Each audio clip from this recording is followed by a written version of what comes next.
Alright, I believe enough time has passed, so we can begin our stream. So, good evening, afternoon, or whatever time of it is in your part of the world. And tonight, we're going back to HtR the Reckoning, the Beast of Glenkildove. Let me just adjust the screen a little bit so that it looks good. There we go. Now, we haven't joined the crazies just yet. Also, we'll see how this situation develops because, well... what was I going to say? Right. I've enabled two-factor authentication on my Twitch account, but I've forgotten my password, as is always the case. Anyway, as of the day before yesterday, and that's a bit of a good news, I am now eligible for Twitch Companion program. I'll just need to fill out a couple of tax forms, and hopefully after that my audience will actually find me. Now, Companion program is, as I understand, a step below the what was it called? The regular one. But still, it should hopefully make me eligible for some form of income. We'll see how the situation develops. Yeah, the partner one. Again, I'm not overly optimistic, but it would be nice. Now, I believe I've spent enough time dilly-dallying as is. At least right now, I don't have to worry about numbers, because I cannot access any of my... Well, I cannot access Twitch on my mobile just yet, so I will be a little slower in the chat. We'll see how it all goes. So, where was I? Right. Chapter 5, Hopeful Monsters. Cut a stout blackthorn to banish ghosts and goblins, a brand new pair of brogues to brattle over the bogs, and frighten all the dogs on the rocky road to Dublin. D.K. Gavin. Oh, and now we can get the music back on up. Does your person have a nice face? Late afternoon sunlight fills Mayor's sitting room. Daniel and Nia, Mayor's young daughter, are sitting opposite one another on the room, playing Guess Who, a children's game that involves guessing the character in front of the other player by asking questions about their appearance. Daniel is sprawled out on the carpet, but Niam sits neatly cross-legged, looking intently at the rows of faces in front of her. Enticing smells rip from the kitchen. Mayor has invited everyone over for lunch. Ketty is sitting nearby, watching the game in amusement while Claudia scans her tablet, sitting by herself at the window. She's wearing a Saint Homunculus t-shirt today. You haven't told anyone yet about the call you got yesterday evening, the one threatening Niam and the others. Some instinct has warned you not to. The man who called you, the werewolf, is playing a sadistic game with you. You sense that if you warn the others, he'll strike early. What? Daniel asks. Do they have a nice face? Your person, says Niam patiently. Sweetheart, you're supposed to ask questions like, are they wearing a hat, or do they have glasses? Do they have a nice face depends on what you consider nice, says Kitty. Niam looks like she's going to argue, but Daniel shrugs. I think it's a legitimate question. Yes, Niam, they do have a nice face. Niam nods and pushes down several of the faces in front of her. Kitty laughs and shakes her head as she and Daniel exchange amused smiles. The two seem to have regained some of their old closeness after the hunt yesterday. Perhaps the shared danger brought them together. Now, how do we feel after our first hunt?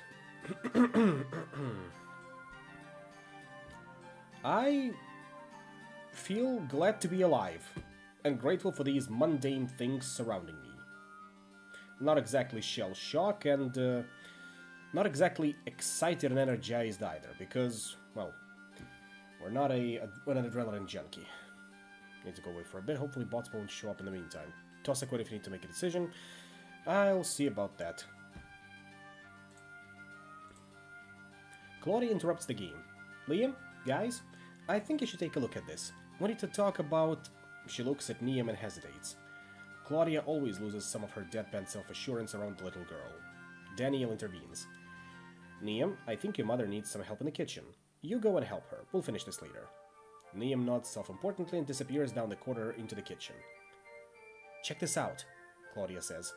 She holds the tablet so that everybody can read it. It is displaying an email. Dear Miss Fox, permit me to say how much I have been enjoying your quote-unquote podcast on the Cahoots website. I am shamefully ignorant when it comes to technology and the new media, but my research assistant recommended you over to me and indeed kindly downloaded it for me in its entirety. I have been listening with great interest ever since, but it is your most recent series on the soi-disant beast of Glenkildove, which compels me to write. Your work on this series is highly engaging and informative, and you regain an admirably objective tone despite the undoubted distress which your personal connection to the case must cause you. The pedant in me has noted perhaps half a dozen minor errors, many of them surely attributable to the broader audience for which your podcast is intended. But it is of the deeper and more significant errors of omission that I wish to speak.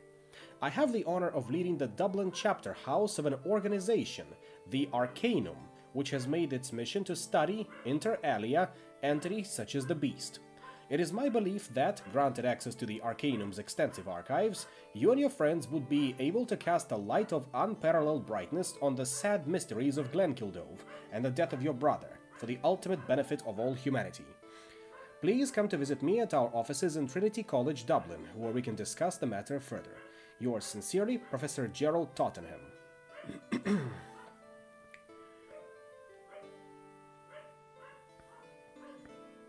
Wow, says Daniel reading over your shoulder.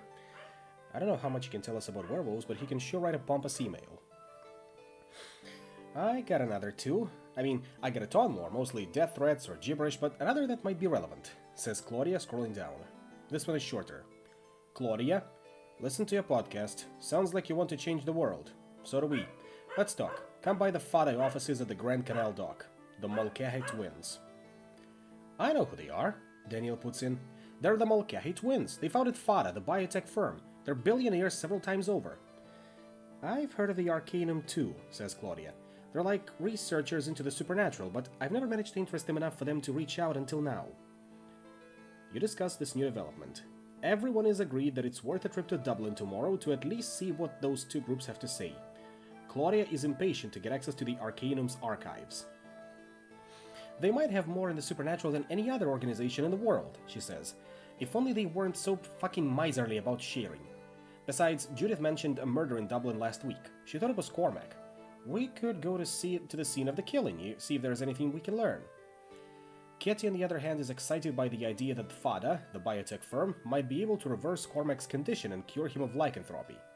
Daniel shakes his head. Knowledge isn't the important thing. Fada, Arcanum, what makes these groups really matter isn't what they know. It's money. They've got it. Fada's worth billions, and I'm guessing the Arcanum has access to grants and endowments that go back centuries.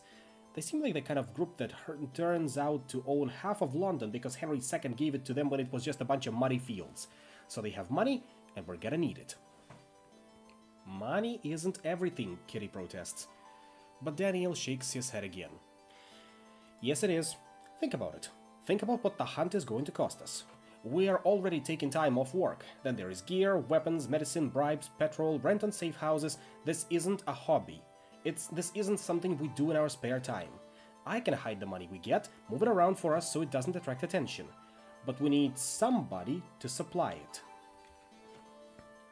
It is a good observation on Daniel's part. However, what about Claudia? She's been doing this for a while now without any backing besides cahoots.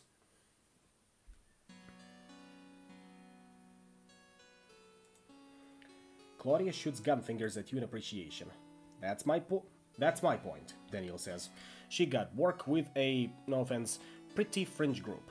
She built up a listener base, made a name for herself, and now she's getting the attention of the real players. This is the next step, Claudia. I suddenly feel seen. In the end, everybody agrees that it is worth going to Dublin tomorrow to at least hear out Fada and the Arcanum. Daniel has a place where you can stay, an apartment in Dublin's financial district that he uses for late nights at work. That leaves this evening free. Kitty and Daniel want to go to the Wolf's Head pub for a drink, but Claudia can't join them. She's going to interview your Aunt Mare after dinner for her podcast. Listeners like the interview we recorded on Sunday, she tells you.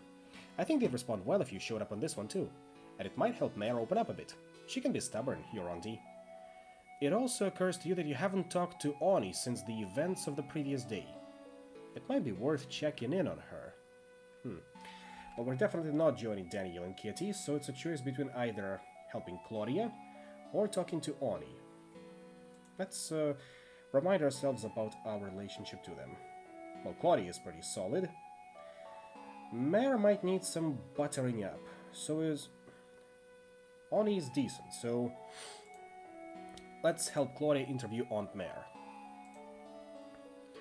Claudia has still not arrived when you come to Mare's office, and Mare herself is finishing some paperwork behind her desk. Niam has been put to bed.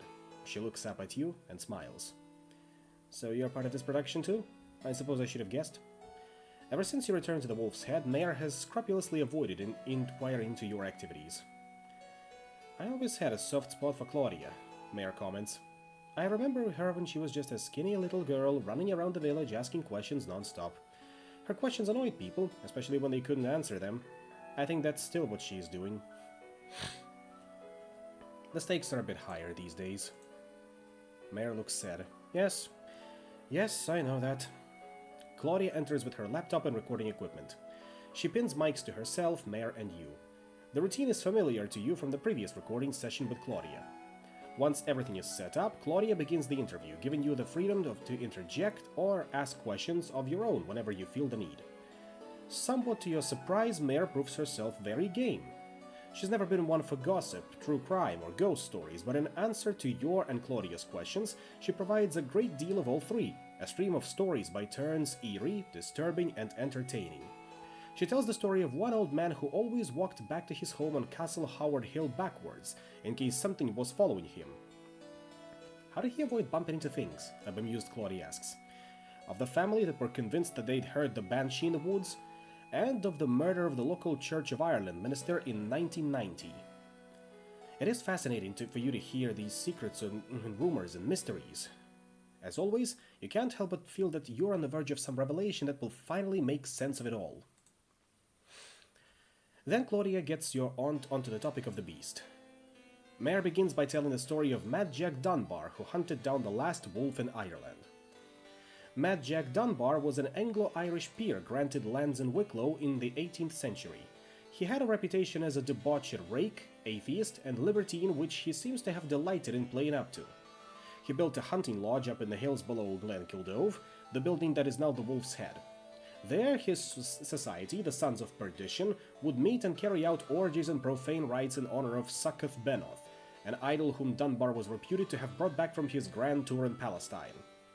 Mayer tells stories of Dunbar drinking hot whiskey with the devil here in the Wolf's Head.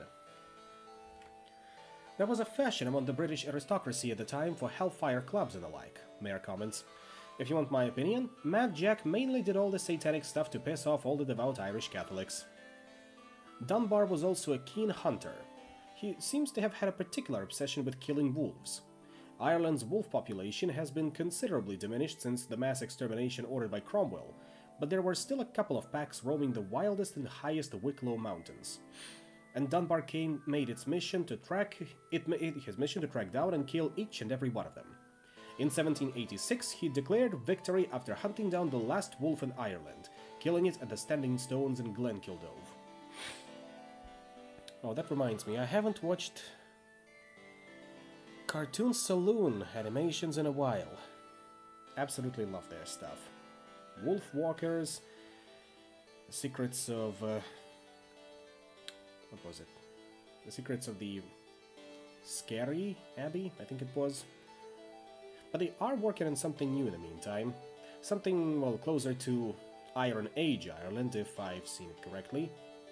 About a tribes girl that will save her tribe by virtue of stealing fire from the gods or some such. I, of course, am not exactly very accurate when it comes to that description, but the broad strokes are there. That was political too, Mayer adds. Wolves were part of the old Ireland, the place that the British were trying to remake in their own image. The Woodkerns, Irish rebels, lived wild in the woods alongside the wolves. Some stories say they hunted alongside one another. Some British soldiers even swore that some of the wild Irish had tails. Woods, wolves, and rebels went together in the minds of the British. They needed to eradicate them together. So Cromwell set up plantations across Ireland to tame and cut down the forests and placed a bounty on wolf heads. Professional wolf hunters came over from Britain with specialized gear, traps, and weapons.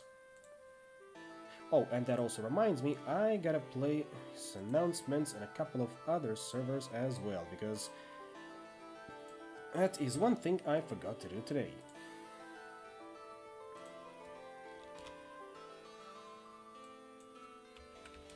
So give me a moment, and I'll be right back.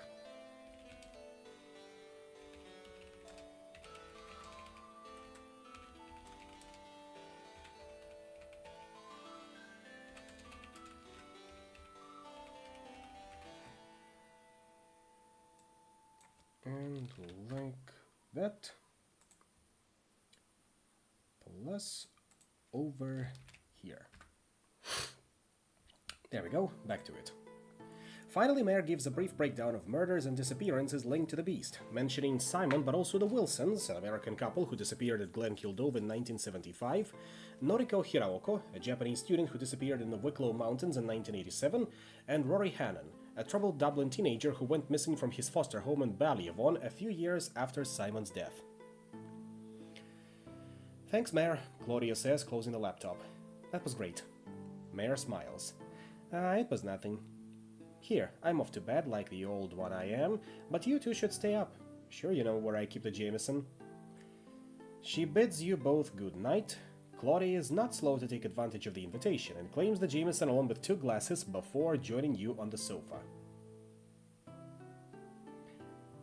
Let's be classy and sip the whiskey. No need to go overboard just yet. Claudia's elation at the success of the interview is turning into something more morose.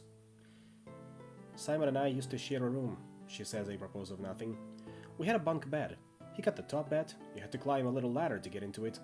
But the problem was that Simon was always reading, multiple books at a time. He'd read one for a while up in his bed and then he'd want to read another and he'd disturb me going down to get it. I made out that it bothered me more than it really did because I was jealous of his books. He would always rather read and play with me. In the end, he just ended up keeping books up in his bed, more and more until half his bed was taken up with piles of books. Truth be told, I think he liked that. He liked having a book fort up there, a solid wall of books that could protect him while he slept.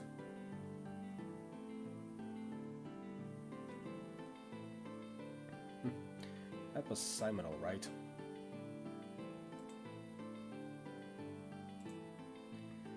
I'm doing this for Simon, she says. You know that. What I do, this true crime thing, pays the bills and is getting us where I need to be, but it can shrink people. Simon and the others, the Wilsons and that Japanese girl, they become victims of the beast. Not real people at all, just props for a scary story. For me, that's the reckoning. Not just what the monsters do, but how they see people. As interchangeable extras in their grand story, as food or amusement, an irritation or a momentary distraction. I want them to see us. I want them to know that we matter as much as they do. I'll keep going until I fall. She suddenly looks very tired, running a hand through her spiky blue hair. In an instant, you get a sense of the climate of her life. Early morning, lukewarm black coffee and cigarette smoke at airports, ferry terminals, bus stations and truck stops. Patient, lengthy conversations with broken, desperate people, taking careful notes on atrocities, arguments and dirty compromises over money with sponsors and patrons. A cheap hotel bed or a sleeping bag and a squat or a couch in somebody's living room in the early hours of the morning. And always the paranoia. When would she finally attract too much attention? When would they come for her?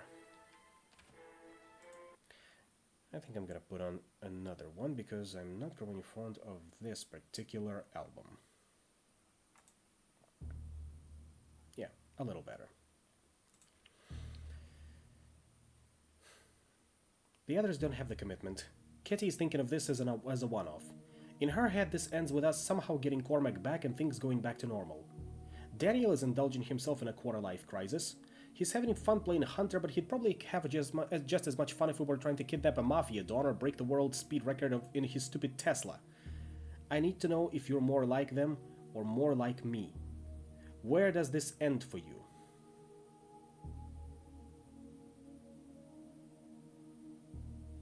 That's a very good question, but you know what? There's only one way it can end for me. I don't stop until we bring the reckoning. Claudia smiles. That's not the only way it can end, actually. They might get us and, you know... She draws a finger across her throat. Still, I like your attitude. I'd better get to work editing this thing. Might be able to get a couple of hours sleep afterward. You say good nights and you make your way back to your own bedroom, where soon you're asleep in your bed. You wake up to pale autumn sunlight underneath your curtains. Although your sleep was uneasy and troubled, as it has been so often for the past 8 years, you feel refreshed. Having showered and dressed, you make your way down to the parking lot to meet the others. There is a chilly, clammy feel in the air, a reminder that winter's dark rains are coming.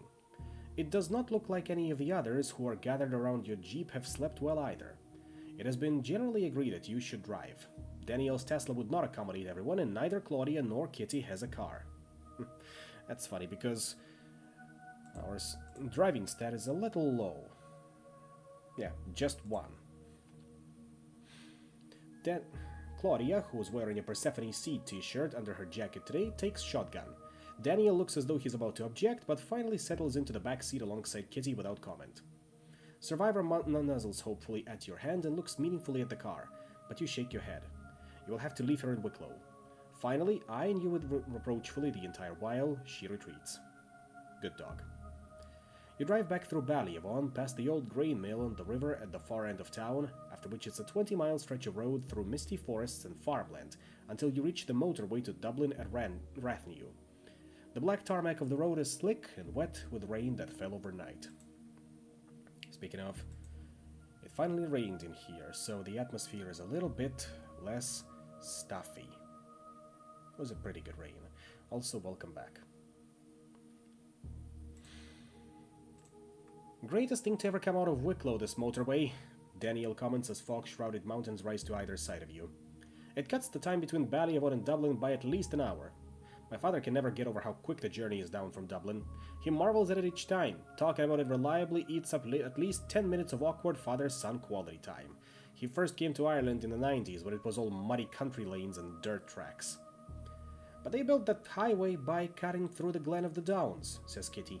It was ancient forest. 500 mature oaks, some of them centuries old. People protested and even started living among the woods to protect them, but it didn't do any good. They chainsawed them down just so people in cars could get from one place to another, a little bit faster. Oh please, says Daniel.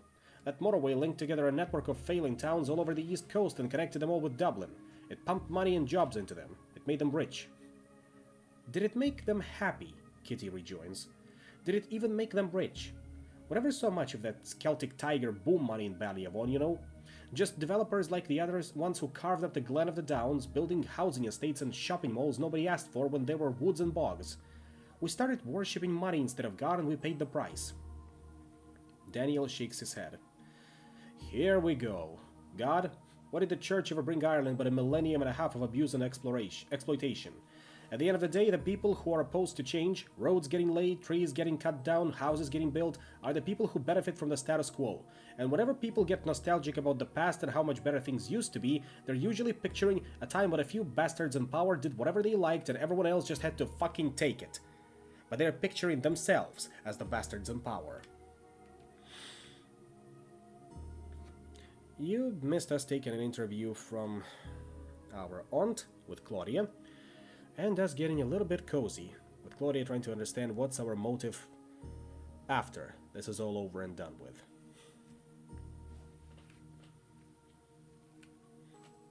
Both Kitty and Daniel are getting angry, and you know you need to weigh in to put an end to the argument. Maybe you're both right. We can't freeze time, but we can hold on to the best bits of the past. Bo, jeers Daniel. Fence-sitting cowardice. What do you think, Claudia? Asks Kitty. I was wondering, she says dreamily, how many of them were human? The protesters at the Glen of the Downs, I mean. Daniel looks startled. Now, I hate hippies as much as the next person, Claudia, but... Claudia ignores him. I'm in touch with a freelance reporter from Germany, Erika. I met her in Berlin a couple of years ago. She covered protests against logging in the Białowieża forest in Poland in 2016. It turned ugly, got violent. People were killed, others disappeared. From what Erika told me and what we've seen here, I think there were monsters hiding among the protesters. Werewolves. And that's another callback to Werewolf, the Apocalypse, Heart of the Forest. We played that one on stream, if you recall. What do you mean, like werewolves care about the environment? Like werewolves care about the environment? No, of course not. They're not human, they don't think that way. But, Daniel and Kitty are leaning forward in the back seat, interested now. I read a theory on one of the Hunter forums, Claudia continues. There's a war going on between the monsters. One side, call them rots or vampires, are good at hiding amongst us. They can use our technology, buy up properties and companies, tap into our income streams, feed on us, and pass for human. They're urban beasts by nature. The other side, Sister Judith called them werewolves, can't really do those things. Maybe they didn't evolve like their enemies did. They can only hide in the wild places of the world, but how many places like that are left in Ireland, in the British Isles, in Europe?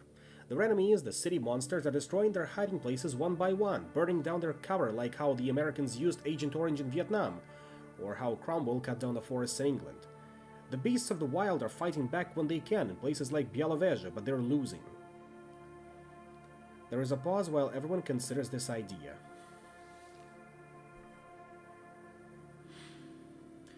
Now, who do we consider a bigger threat? Vampires or werewolves? Then again, I am fascinated by Hunter forums, very computer. We're gonna need to ask her more about those later, they could be useful. If that's true, Kitty says, then maybe we should be helping the werewolves. Claudia sounds dubious. I don't think you get it yet. Nothing I've seen of these things suggests that any of them care about human concerns or human lives. There's no siding with any of them, there are no alliances we could make or understandings we could reach. Remember that they're monsters, Kitty. It's not just a word, it's what they are. Hopeless monsters, Daniel said. Claudia looks back at him. They're hopeless monsters. And the vampires, those are hopeful monsters. You've lost me. It's a term from genetics. A hopeful monster is a mutant, a living thing born with some new feature that lives in an evolutionary advantage that means the combination of genes that gave it that feature will be passed on. A hopeless monster, on the other hand, well, it's a useless mutant and its stupid useless genes are gonna die out with it. So Cormac and the others like him are hopeless monsters. Yes, and personally I think if we ever have to get in bed with any of them, I'd rather pick the winning side. Give me a hopeful monster any day. Okay, Daniel, you future ghoul, you.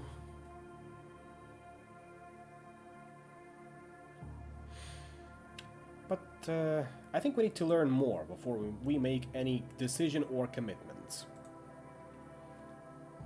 The conversation dies down as a grey, spitting rain starts up, splattering the windscreen with droplets of water. You look out at the green fields beyond the motorway, trying to imagine these places as the first humans in Ireland would have seen them. Dense, perilous forests of pine, oak, elm, and hazel, stalked by bears, wild boars, and wolves. Places that would have seemed eternal, unconquerable. But they were conquered, inch by inch, with axe and fire. And where did the wolves that could walk as men go then? You shake such thoughts from your mind as you see the turn off for Dublin its still organ, and take it. Where to first? Asks Daniel. You could go to meet the CEOs of Fada Biotech or visit the mysterious Arcanum chapter house at Trinity College. Or you could go to Daniel's Dublin flat before anything else to park the car and refresh yourselves. Honestly, I am leaning towards cooperating with Arcanum first, considering our current stats, which, let me remind you, are leaning more towards curiosity as a drive, and besides, we took Folklore Library as our first edge. And Claudia generally seems to agree with us. We are definitely a hunter, bit of a hedonist, but a sincere one. And of course a toss-up between idealist and cynic, plus reckless and cautious. A good mix, I'd say, so we should go to Daniel's flat and plan the day before anything else. Daniel's flat is on one of the glass and steel high-rises of the IFSC. This is Dublin's glittering financial center, which rose out of the dying remains of the city's docklands. Now, office buildings and sleek chain coffee shops stand where there were once warehouses, pulleys, and cranes, and the dock that once hosted merchant ships is an ornamental pool of water that office workers contemplate as they eat their sandwiches. But the two men standing outside Daniel's apartment block are not office workers. They're dressed in hoodies and Adidas tracksuits, and their eyes are cold and wary. One of them is a towering mountain of a man. Despite the crisp autumn air, he is red-faced and sweating. His companion is a slight man, his hair almost the same wispy pale color as his eyes. The two men swiftly move towards you as you emerge from the building's parking lot. It is obvious that they've been waiting for you. Fuck, Daniel says softly. It's Ray and Deco. Daniel Owen, the smaller man says in a Dublin accent. We've been waiting for you. Daniel, what do they want? The smaller man smiles. Your friend here is a thief. And not just a thief. Now me and Ray here, we're thieves. We'll boost the odd TV like. Home entertainment system, Ray puts in. Laptop. Jewelry. Catch him down the wrong dark alley and Ray might take your watch, your phone and your wallet too, his companion continues. But we're nothing. I mean, nothing compared to your pal here. He's stolen millions. Composure and intimidation check. So let's see. Composure 3, intimidation 1. Not liking those odds. Daniel, is this true? It depends on what you consider stealing, Daniel says wanly. Of course, Gecko continues ignoring him. It's not really how much he's stolen. It's the people he's stolen from. And one of them is my boss, Mike Duffy. The name sounds familiar to you. It was the Duffy crime family with whom Cormac's family teamed up for their ill-fated cannabis venture. You even met Michael Duffy briefly at the Wolf's Head when he came to Wicklow to discuss the deal with the O'Donnells. I borrowed the money from the Mike Duffy, Deco, Daniel says, and I will return it. Deco ignores him, instead continuing to address you. He's a chancer, and he's a stupid cunt. Do you know what he did? He stole from his clients, uses it for risky investments. Turns out they really are fucking risky and all the money's gone. Whoops! Stupid fucker should have just come clean. What's the worst that could happen? Jail? Give me a fucking break, like. The kind of prison his crowd gets sent to is more like a fucking spa. Fucking yoga classes and golf. Origami, says Ray. Mindfulness lessons. But no, the fucking Amadan doubles down, doesn't he? Borrows money from Mike Duffy. Gambles that away too. At a certain point, you're not making mistakes anymore. You're just fucking begging for a bullet to the back of the head. Execution style, says Ray. He levels gun fingers at Daniel. But we're not here to splatter Daniel's brains all over the pavement. Not yet, anyway. You see, Mike Duffy wants to see you, Grogan. Don't know why, but if you come to his gaff on Constitution Hill tonight, he'll give you all Daniel a couple of weeks more time to get the money he owes. And if you don't, well, I think you get the picture. He winks at you, and then he and Ray saunter off. Funny guys these are.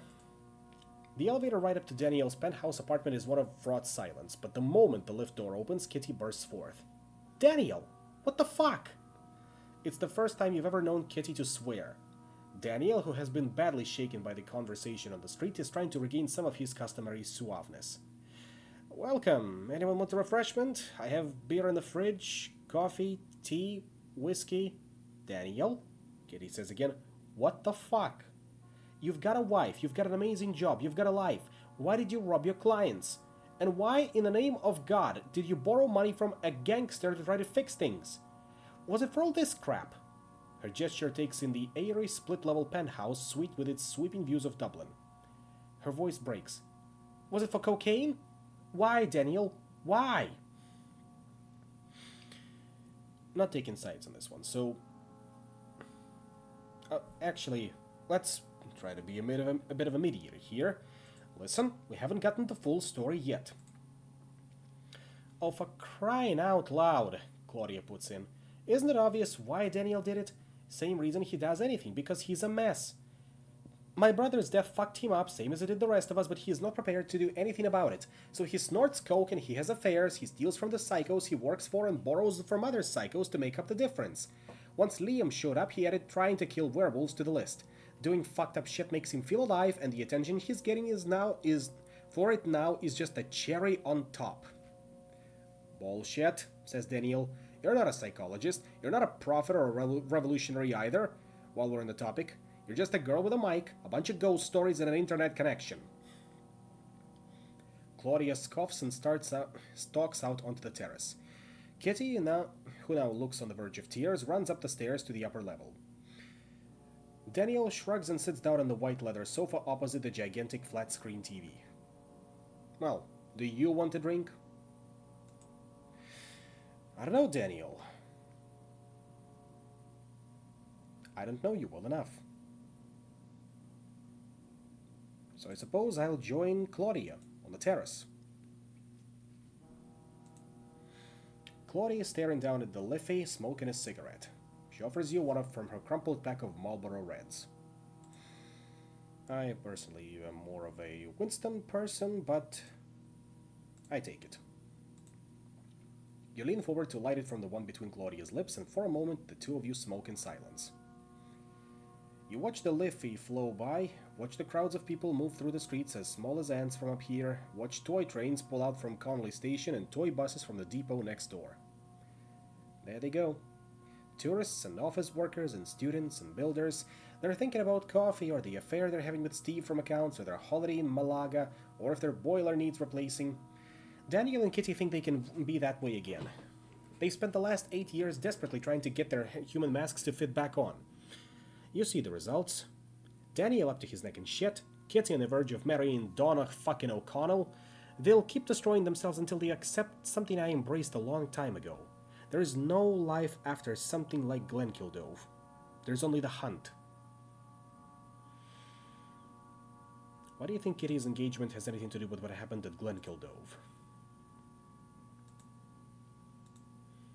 Why would you think it doesn't? She blames herself, Liam.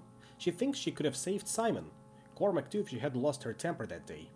Donna is an O'Donnell she can save. She'd probably try saving me too if I was stupid enough to give her the slightest opening.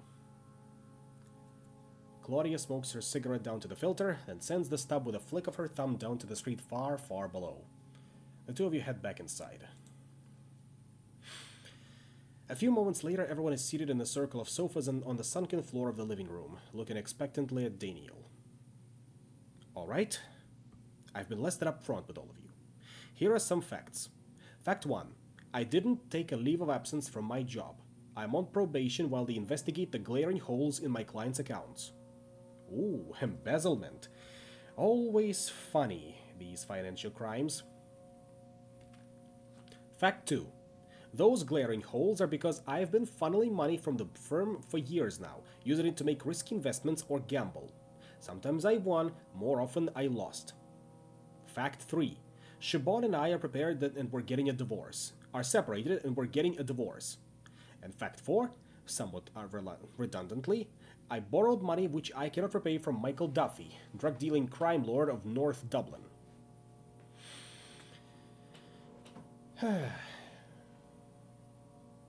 Why go to Duffy in the first place?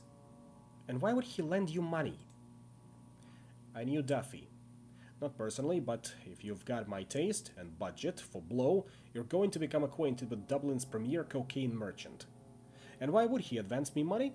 Well, I suppose he thought he knew a sucker when he saw one. And I suppose he was right. Kitty shakes her head.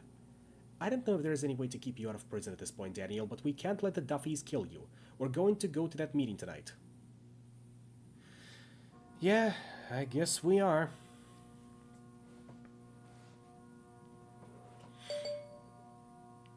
Of course we are.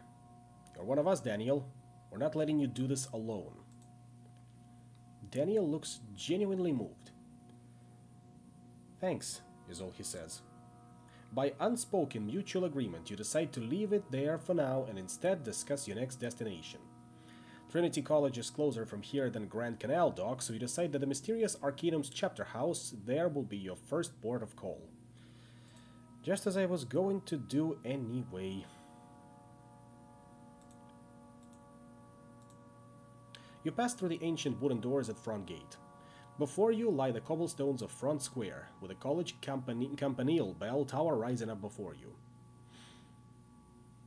I climbed it once, says a voice from behind you, with a kind of upper-class Scottish accent that sounds more English than most genuine English voices. With a climbing club under cover of darkness, you obtain an excellent view from the top. You turn. Lounging in a doorway behind you is a tall, broad-shouldered young man dressed with casual good taste in a three-piece suit, a flat cap on his head. There is a silver owl pin in his tie. Adam Donaldson, he says, proffering his hand. PhD here at TCD, LOL, and neophyte of the Arcanum. I've been sent to show you the way. Perhaps figuratively, definitely literally. Adam leads you right, over the cobbles, and down a narrow path between two imposing Georgian buildings. It terminates abruptly in a heavy paneled oak door, dressed stone rising from up above it. Dublin's Arcanum chapter house.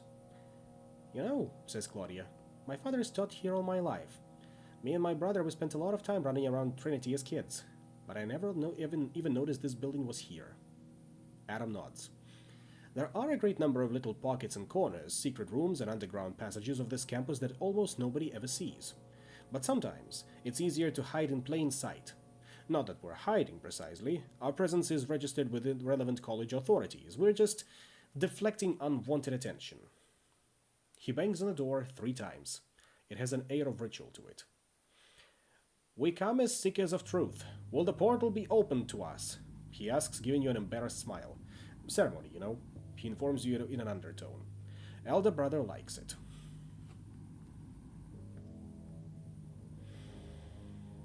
So can you tell us a little more about Gerald Tottenham, the man we are going to be meeting?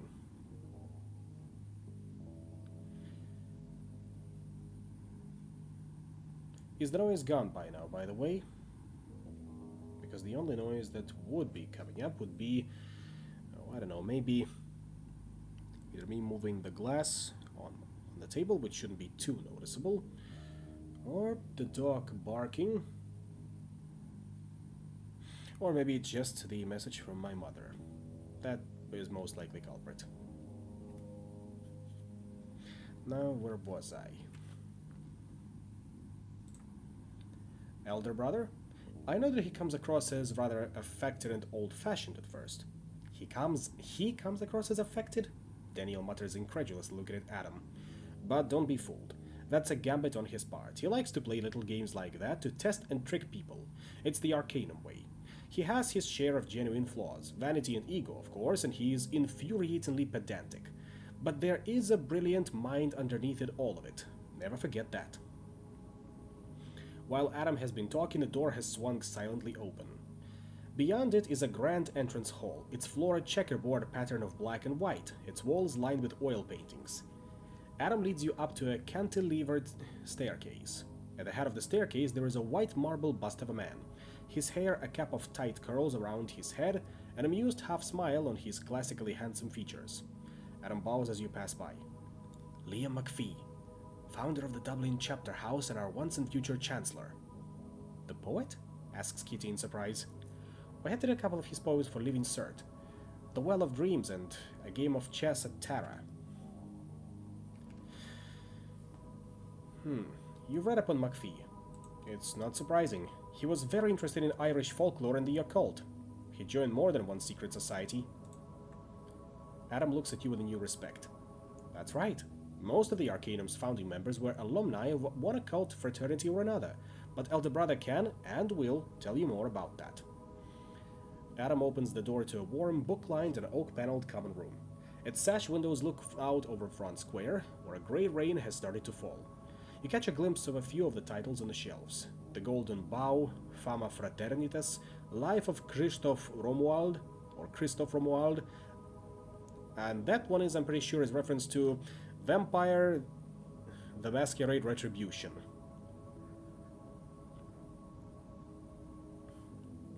Life of Apollonius of Tyana, Totem and Taboo, Morphology of the Folk Tale, The Witch Cult in Western Europe, The Old Straight Track, Johannes Tribetheus's Steganography, Kazimir Lubashik's The Secret of the Invisible World, Isis Unveiled, Lady Gregory's Gods and Fighting Men, Robert Kirk's The Secret Commonwealth, Scott's Almanac of Shallowings, The Key of Solomon.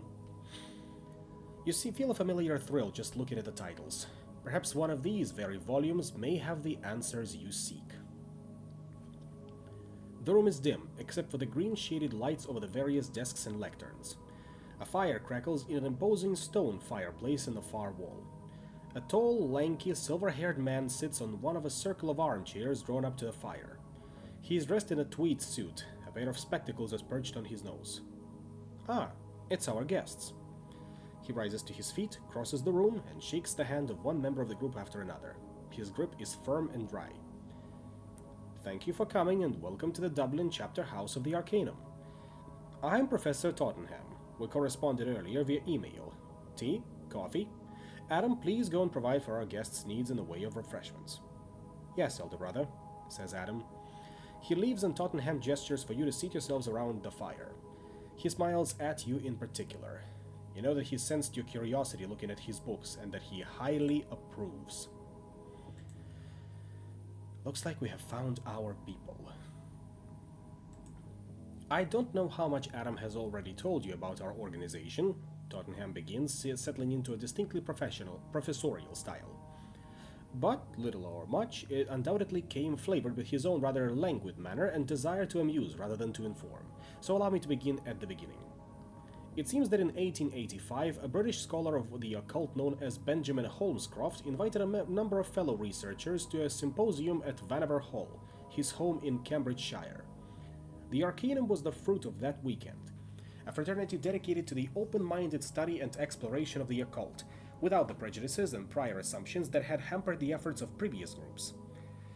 As the Arcanum's membership and the scopes of its investigations grew, local chapter houses were founded around the world. As Adam told you, the Dublin chapter house was founded in 1890 by the Irish poet Liam McPhee, one of the attendees at the original symposium. And we've been here ever since, Tottenham concludes, blinking at you owlishly over his spectacles. Adam returns, pushing a trolley laden with cups, a teapot, a coffee pot, and a selection of bourbon cream and biscuits. Now, if we go for the third option, that's an intelligence and academics check, which is Intelligence 2, Academics 2. Could work, possibly, but we definitely need to put some more stats into that. So we'll see how it goes. Now then. Other options are... This is all very interesting, but as you know from Claudia's podcast, we have more pressing concerns. You really study the supernatural? This all seems so... cozy. Safe. I think we can try that one. I try to make academic conversation as Adam passes tea and coffee around, commenting on the books I've seen on the shelves. There seems to be a strong 19th century flavor to your choice of books. You say looking at them. I've not seen anything written after 1925. Tottenham chuckles delightedly. Ah, we have a man of learning among us. And yes, I must confess that this is my personal library, which tends towards the antiquarian. The Arcanum's Dublin Library proper, elsewhere in the chapter house, is much more up-to-date, to say nothing of the Axis Mundi. But after all, I'm always telling Adam that the ivory tower of learning must be built on solid foundations, and one simply cannot find foundations more solid than Fraser, Prop, and dear old Freud.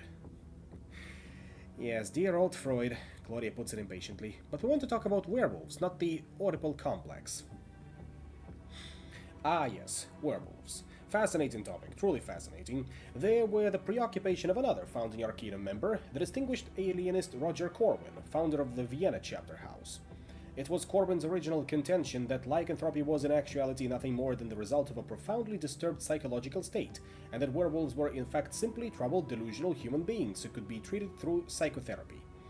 Corwin came to emphatically reject this idea after a mysterious encounter in the Black Forest left him deeply shaken and indeed in need of lifelong subsequent psychotherapy himself. I imagine that's because he met an actual werewolf. I think I know what Corwin saw. The same thing I saw once at Glenkildove 8 years ago. Tottenham's mouth opens and closes in silence. For once, he has nothing to say, and you sense that he is discomfited and a little abashed by your introducing something real and terrifying into what is, to his mind, a purely academic discussion. He recovers his ease after a moment or two. The term lycanthrope comes from Lycaon, a mythical Greek king who practiced child sacrifice and who was transformed into a wolf by Zeus for his crimes.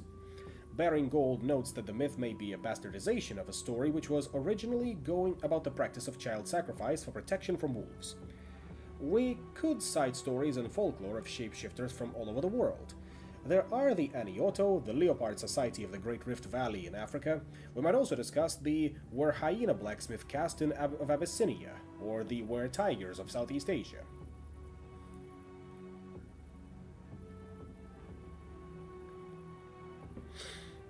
To restrict ourselves to a handful of European examples, there are of course the Norse berserkers, warriors whose rage in battle was so great that witnesses of their fury believed them to have literally transformed into the bears, and wolves whose pelts they wore. This is to say nothing of the werewolves of Prussia and Lithuania. No less an authority than Olaus Magnus describes them as attacking isolated homesteads in huge packs. Moving to warmer climes, we have one Jean Grenier in the south of France, a reputed werewolf who committed various atrocities in the 17th century. And a curious story about the Lord of the Forest, a supposed chieftain among werewolves who was somehow imprisoned in a monastery in Bordeaux. The title may be revealing given the spiritual significance, which many researchers believe that the lycanthropes attribute to the woods. It's clear that Tottenham is prepared to go on in this fashion for quite some time. Claudia is getting restless, obviously wanting Tottenham to get to the point, and you think she's on the verge of saying something that might offend the elderly academic. What will you do? I try to find a tactful way to hurry Tottenham along without being rude. That's manipulation, 1, and subterfuge, 0. We are definitely not taking that one, unfortunately. So, time to be a little more direct. Excuse me, Professor, but our time is very limited. Do you think we could forego all the folklore and talk about real werewolves? Claudia gives you a thumbs up. Tottenham looks sour. The request indicates a worrying confusion of thought on your part, he says severely. Werewolves are the folklore that surrounds them in the sense that one cannot be separated or meaningfully understood apart from the other. That is where the tweezers and test tube brigades at Fada fall to so tragically short. But since you are in such a hurry, I shall be brief. He sips his coffee, still glaring at you. You may be aware that there is an equally rich tradition of shapeshifters in Ireland. In many versions, there are stories of old women, Protestant women, I note, who could change themselves into hares, as well as young men and maidens, like the unfortunate children of Lear, who took the form of swans. The Morrigan, goddess of battle, appeared sometimes as a crow, sometimes as a fierce grey wolf. There are the celebrated werewolves of Ossory, mentioned in Bishop Patrick's De Mirabilis Hiberniae. In the 17th century, Fiennes Morrison and Geraldus Cambrensis both attest to belief in werewolves amongst the Irish, Morrison with his usual biting contempt for what he termed Irish superstition. But the Arcanum's research in this field has proven to our own satisfaction that werewolves most certainly exist, although their numbers are much diminished from the grand old days of Jean Grenier, Lagnec Feilad, and Glenkildove Bialfason.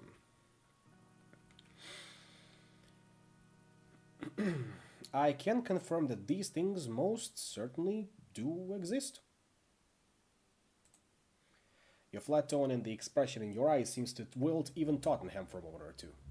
Yes, I suppose you can. He sips his coffee and bites into a bourbon cream. Allow me to explain your presence here. The Arcanum has established that the standing stones of Glenkildove and the caves below them, which I believe you once visited, are a sacred place to the werewolves of that area. We wish to understand more about their beliefs and the role that Glenkildove plays in them. Ideally, we would wish to interview one of the werewolves in person, but this, alas, presents considerable difficulties. As far as we can tell, their culture is oral. Almost no written texts have ever been found. In over a century, no shapeshifter has ever responded to the Arcanum's overtures. They are fiercely secretive. Failing that, we would be more interested in any discoveries you made regarding werewolf culture and, in particular, the history and spiritual significance of Glenkildove, as well as the facts behind the Beast of Glenkildove. Kitty speaks up. I don't think there ever was just one Beast of Glenkildove. I think it's all of them. All of the werewolves. That may be. But I have myself a pet theory in this regard. From the little we have learned of the shapeshifters over the years, we know that the religion that they practice, if religion is indeed quite the right term, is of an animist type. Every glade, hill, and river has its own genius loci, its guardian. I believe that the beast of the Wicklow Hills is not just the lycanthropes who stalk them, but the god which they worship, a god which embodies Glenkildove and all of its troubled history.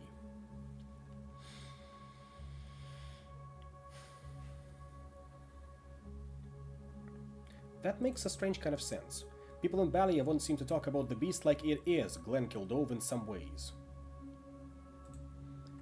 In any case, the Arcanum would be most interested in anything that you could discover on these topics of interest.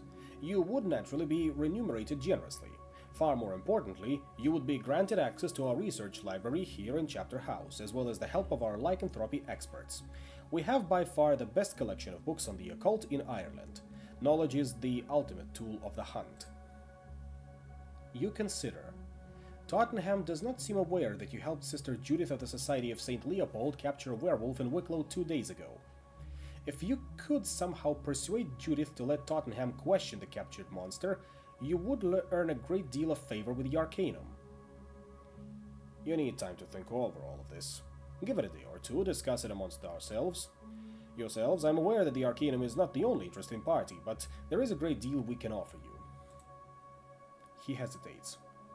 For instance, there is my associate, Professor Trina Heller, a remarkable woman with a remarkable eye for talent, although the phrase is perhaps a little unfortunate under the circumstances.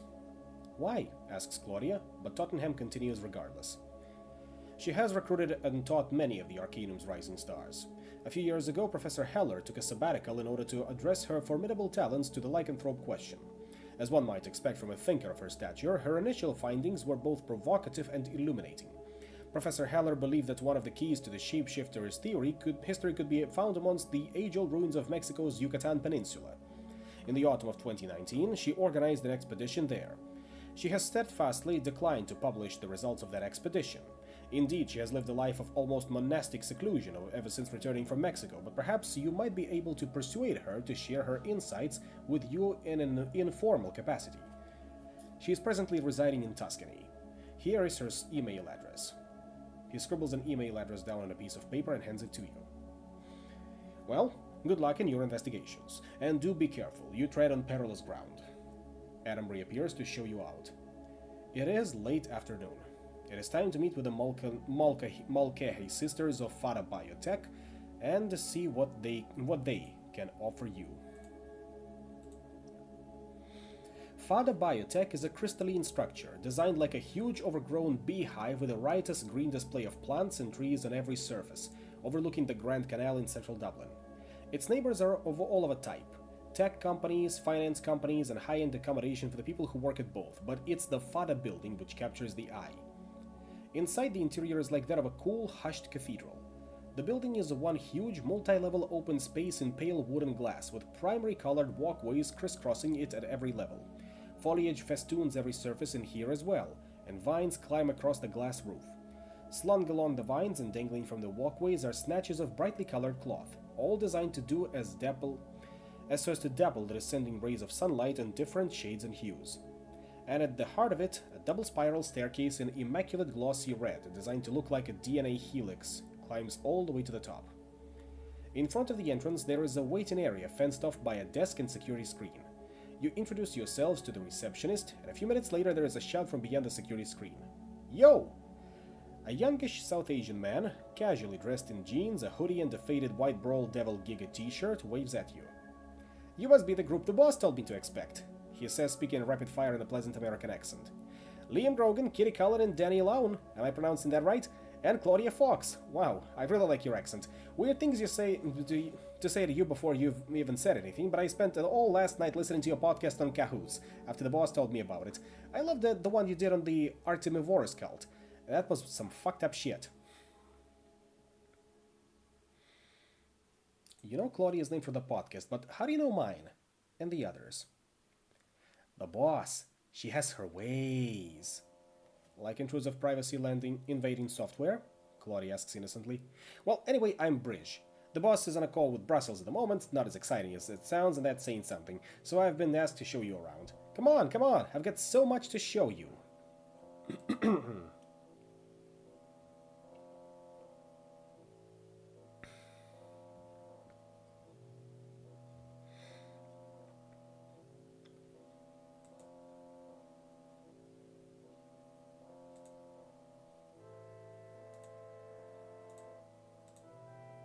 Now then, where was I used to work at KXG, New Mexico, he says as he leads you up the spiral staircase. A lot of us here did. Fada used to do a lot of work with them, so when things fell apart over there, the boss scooped a whole lot of us up and brought us over to Dublin. KXG? Sounds vaguely familiar. Kiowa Xenogenetics, an American biotech firm. They were on the bleeding edge for a while there, doing some really crazy shit, and they had funding like you wouldn't believe. Good place to work, if a little bit spooky. But shit ended up getting out of hand, and I think our backer pulled out. I've never been real clear on the details. It all came to a head really fast. One moment I was in my lab synthesizing RNA, the next I was being escorted out of the building with my shit in a cardboard box. Yep, I remember now. Kiowa Xenogenetics. That's a vampire shell company that was figuring up in the Night Road. Specifically, it was a front for thaumaturgical research for NVIDIA coal. A very nasty specimen of a vampire wizard variety. You get the clan.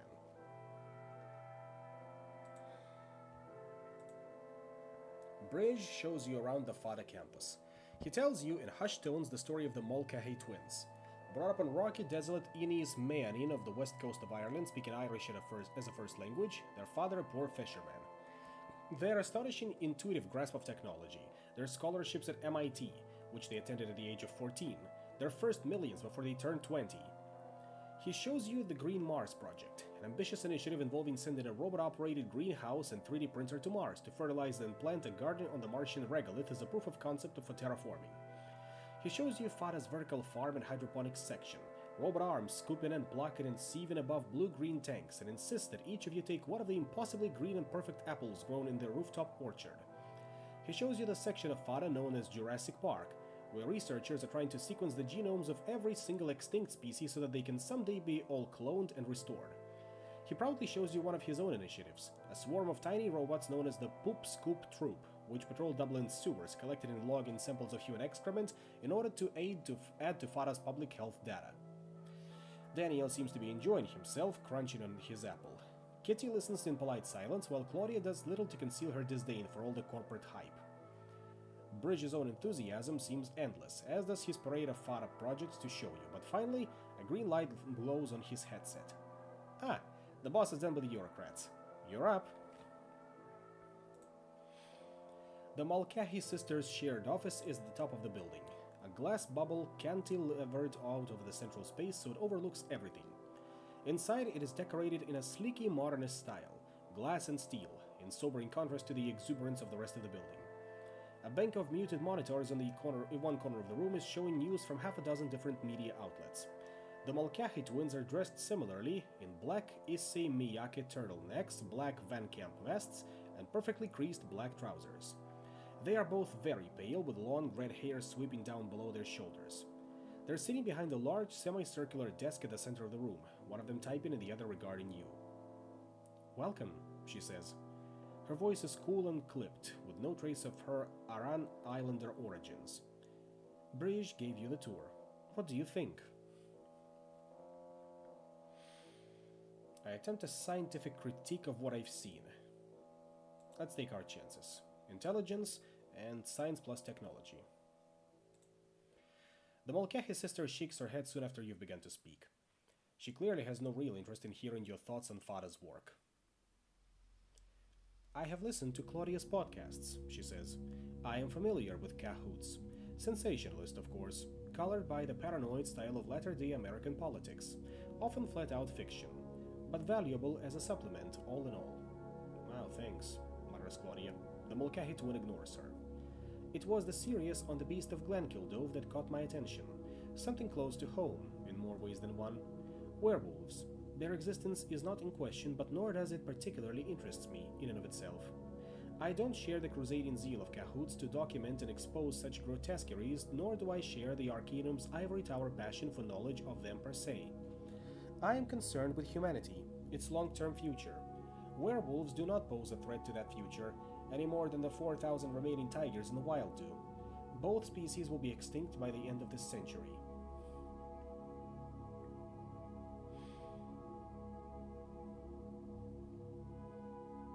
Werewolves may not pose a threat to the future, but they definitely pose a threat to human beings here and now. She shrugs. "Indeed, but not enough of a threat to significantly alter our species as a whole, which is FADA's primary concern." The hitherto silent twin now takes up the thread, while the other one picks up a tablet and begins calculating with a stylus.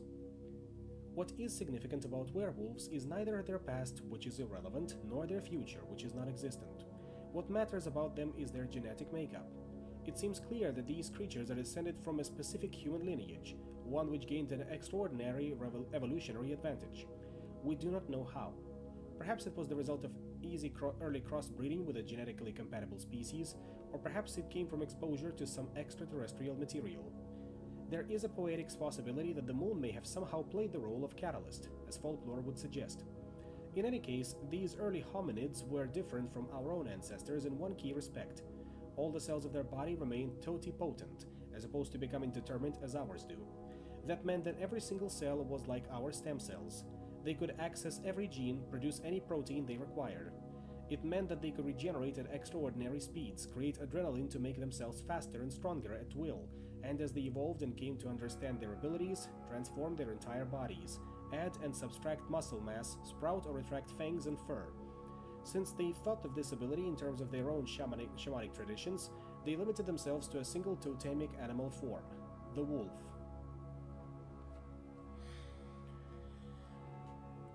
Just wolves? No other animals? Wink wink, nudge nudge. Wolves seem most common as the shapeshifter's animal form, which should hardly be surprising. Grey wolves are found from North America to Mongolia. Perhaps in some regions where the apex predators are big cats such as tigers or jaguars, there are other kinds. Sister Judith, she was a nun from an order called the Society of St. Leopold, told us that werewolves were demons, summoned into children by pagan rites, says Kitty. The Mulcahy sister arches an eyebrow. Yes, that particularly pungent blend of superstition and lurid imagination does sound like the Society of St. Leopold. But if you want fairy stories, I recommend the works of Andrew Lang. Werewolves are flesh and blood creatures, not myths or symbols. That means they operate according to the laws of physics and genetics, even if we do not yet know how.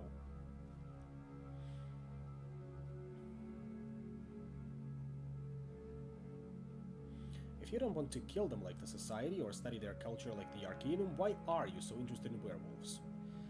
That's a bit of a daft question. They want their precious bodily fluids so they can splice them into human DNA to create another perfect human being. A perfect metis, if you will.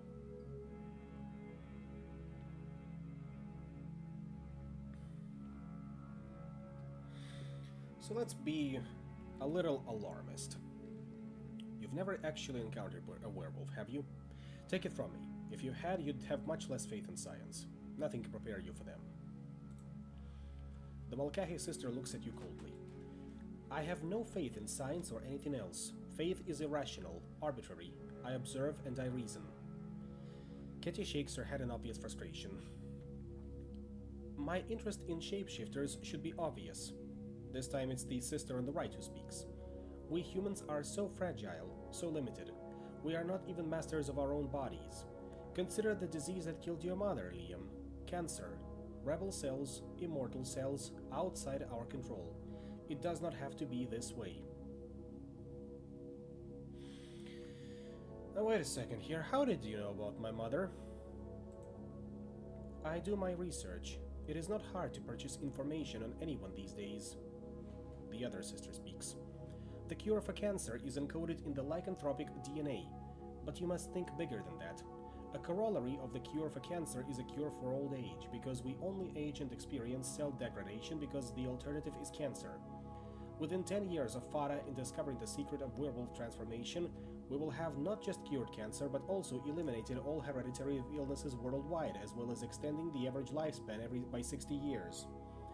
Within 50 years, we will have perfected suites of designer genes and implants.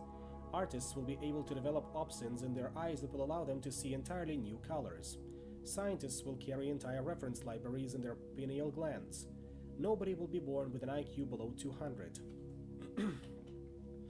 And by the end of the century, we will be exploring our galaxy, not in the ridiculous tin cans we're firing up at the moment, but in our own immortal, invulnerable bodies, borne aloft on vast wings of our own generation, as well adapted to the void of outer space as we will be to the depths of the ocean or the heart of a blazing star.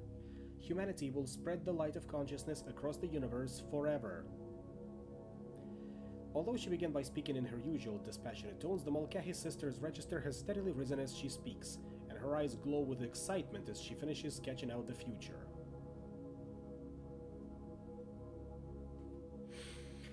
Without any evidence, it's impossible for me to tell right now whether they're charlatans or visionaries.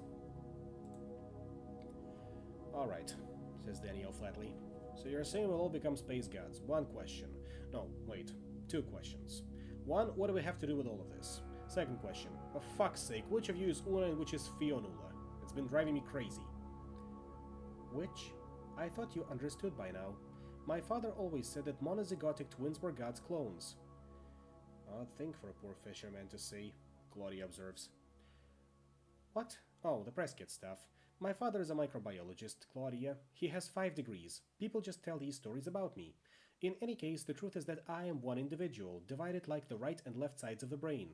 Una and Fionnuala are labels I apply at random, for convenience's sake. I've never bothered to keep track of which half of me is going by which particular label at any given moment. I have swapped them around dozens of times. If it helps, you can think of me simply as the Mulcahy, as if I were a Gaelic clan chieftain. Alright then, you test tube baby.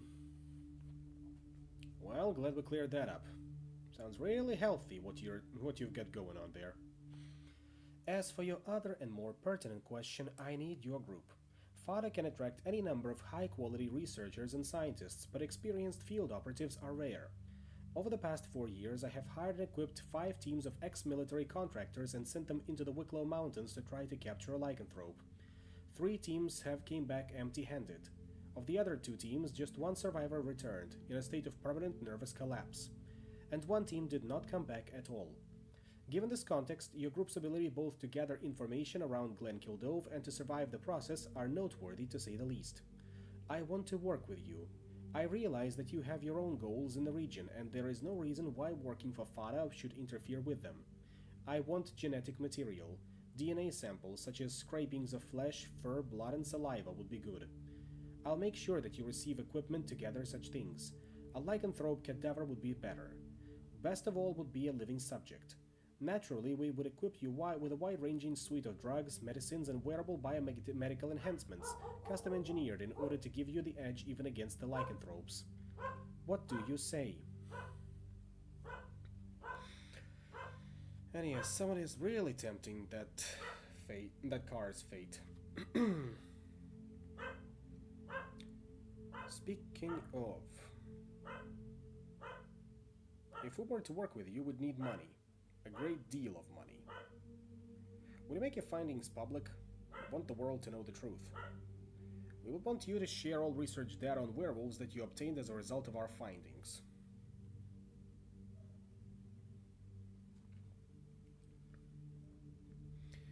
Are we gonna try and scam the vampire front company out of money? Of course we will. Otherwise, what kind of hunters are we? Daniel nods empathically. Of course. Of course. You will be given a substantial bounty for any DNA samples or cadavers, exponentially more for a living subject. If our partnership in Wicklow is brought to a successful conclusion, you can look forward to a great deal more in FADA's employment. Luxury accommodation in world cities, chartered jet flights, biotech implants, and numbered Swiss bank accounts, all with the freedom to pursue your own personal projects when not on company time. A red light glows softly on the disc. Our time is up. I need to take a call with our Shanghai offices. Think about what I've said. We will be in touch again soon. You're ushered out, and soon you are back at the street level. On your way out, Bridge hands you a small case. In its compartments nestle a selection of test tubes, vials, syringes, and a scalpel. It's getting late. It's time to make your appointment with Michael Duffy. This one I'm not looking forward to. A cold rain is falling and a few tattered shreds of moonlight show through the stale grey clouds by the time you walk across the Halfpenny Bridge and through Smithfield up Constitution Hill. Long nicknamed Prostitution Hill by locals, Constitution Hill is the heart of the Duffy's north side crime empire of vice, heroin, and crack cocaine. I'm about to perform exhalation of this crack cocaine. Nice. 7 sprawling brutalist tower blocks, homes to 20,000 people, occupy the top of the hill. Sean McDermott Tower is the Duffy headquarters. As you walk the deserted, rain-swept streets, Daniel fills everyone in on the present state of affairs. Ever since the O'Donnell marijuana plantation was raided by the Gardaí 8 years ago and linked to the Duffy distribution network in Dublin, the 2 Duffy brothers who led the gang have been in exile in Dubai. Looking after their interest in Dublin is their cousin Michael Duffy. You remember him from 9 years ago, when he stayed at the Wolf's Head in order to meet with the O'Donnells. You reach McDermott Tower and immediately sense that you're being observed. Sitting in a concrete block outside the tower is a young woman of East Asian heritage. Her face has the pallor of a heroin addict, and she looks painfully thin and malnourished, an effect accentuated by the oversized white hoodie she is wearing over her grey Adidas tracksuit. She waves you over. "Boss is waiting for you," she says in a North Dublin accent. "I'm Saorze. Come on." You look like a vampire. Your guide leads you into the lobby of McDiarmada, a grey space in which every fixture has been repeatedly vandalized and graffiti spray painted on every surface. A couple of Duffy enforcers are waiting for you, dressed in the inevitable tracksuits. They pat down everyone for weapons with impersonal efficiency. Is this really necessary? "Boss's orders," says Laoirze laconically. I don't know how to pronounce that particular name. To be fair, I don't know how to pronounce a lot of Irish names. So let's see how it's supposed to be, if you allow me for a moment. Where is it?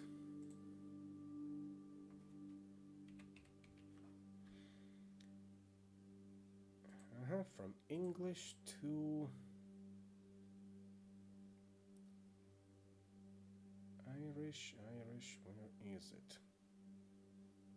It's gotta be somewhere in here, right?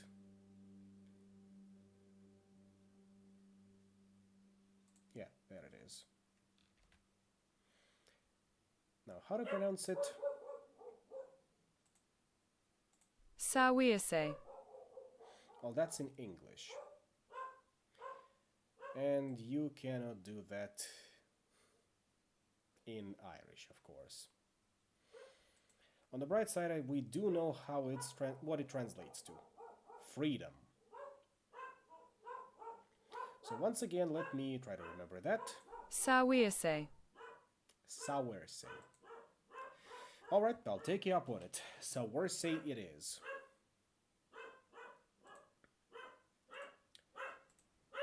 But your gun is too bulky to carry through the Dublin streets without police attention, and you have left it in the boot of the jeep at Daniel's flat. Left out, explains your guide as the guards finish their work. So I hope you like walking. The stairs are steep, but you are in excellent condition and climb up without the regular rhythm of your breathing changing even slightly. It quickly becomes apparent as you climb up the crumbling stairwell that the men in the lobby are far from the only ones guarding Michael Duffy. Every couple of lights, you find the landing occupied by a Priya or a pair of Duffy heavies, throwing dice or chewing gum or just staring at the wall. They are armed with knives and baseball bats, shotguns and pistols. One or two even have assault rifles slung over their shoulders. Just possessing such a weapon in the Republic of Ireland is a serious crime, but the Gardaí would never venture into Magdi Armada except in overwhelming numbers and equipped with body armor and automatic rifles of their own. One thing is clear. If this is a trap, or if things go south with Michael Duffy, there is no way you're getting out of here alive. You see this realization dawning on the others.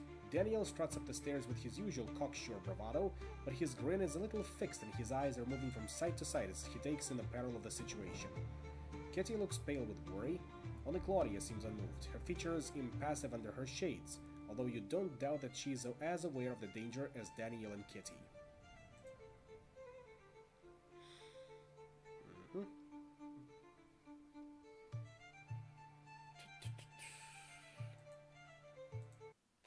No, I think I'm gonna put on another album. Not quite up to the general atmosphere, let's put it that way. So we're gonna try and go with, I suppose, this one. Yeah, I think this one is a little better.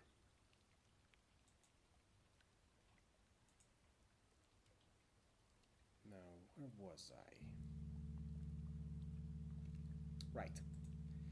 Michael Duffy has taken over the entire 8th and final floor, evicting the 100 or so occupants who lived there before. He has turned the space into a labyrinth of his own design, battering through the walls of many separate flats while piling up makeshift barricades of rubble and broken furniture elsewhere.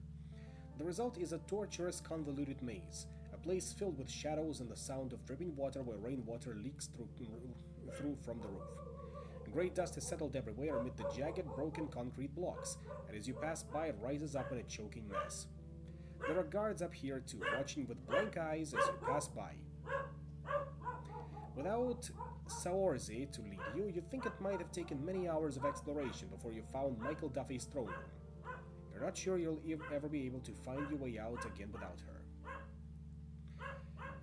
Now give me 1 second, because I will try to calm down my dog.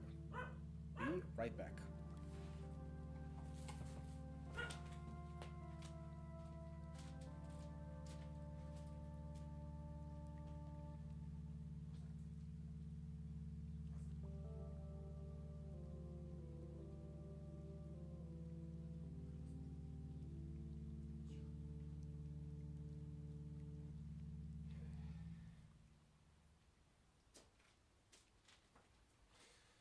I have no idea whether this will work for a long time, So we'll just have to continue with it and see how it all develops. Saying that awfully a lot these days and nights, but hey, such is life. He is a small man, smaller than you remember, and though he has shriveled in the 9 years since you last saw him, and he has shaved off what remains of his hair, you find him sitting on a sofa in a half-empty flat, erratic spotlights flickering on and off in the low ceiling overhead. He has something in his hands, something big and dark, and he is bent over, doing something. You can't see anyone else, but you don't doubt that there are more guards in the shadowy corners of the room. As you approach, Duffy looks up and you see what he's holding. A huge dead rat. And Kitty gives a stifled gasp as all of you see what he's doing to it. With long, swift movements, like a man peeling a potato, he's cutting the rat's skin away with a gleaming butcher's knife. He stares at you, eyes wide and wet and shining. Yep, you are definitely a vampire.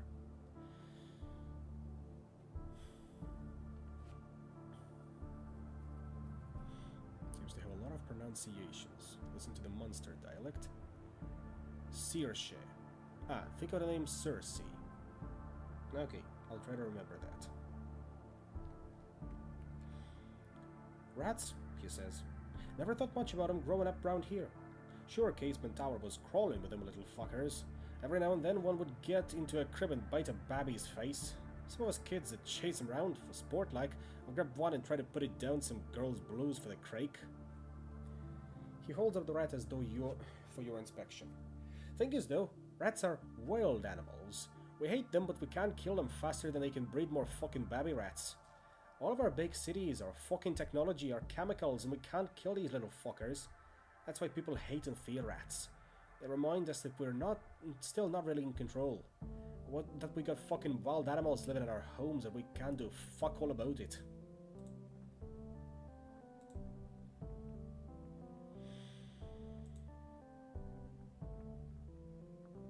But why skin it? Duffy seems to ignore the question. He stares down at the rat before glancing up at you again, his expression furtive. I remember you. I've only left Dublin once in my life. That's when I saw you. At that fucking place by Glenkildove, a fucking hotel where I met the O'Donnells. Fucking Orla O'Donnell. I told Jim and Miles it was a bad idea. I told them getting involved with them was weird culty boggers. The O'Donnells are witches and Glenkildove is witch country. Who knows what you'd see if you smoked dope growing there. Orla O'Donnell and her sons can turn into animals, you know. Wolves, hares, probably rats too. That's why I skin the ones we catch now. There must be some way to tell from the inside what they really are. I should never have gone into business with the O'Donnells. It all turned to shit. Orla killed one of her own sons to keep him quiet. Can you believe that? That's the fucking O'Donnells for you. She's the one who did it, but she blamed us, and that's hardly fair, is it? I didn't fucking kill Terry O'Donnell. Nor did Frankie, but she had him fucking eviscerated.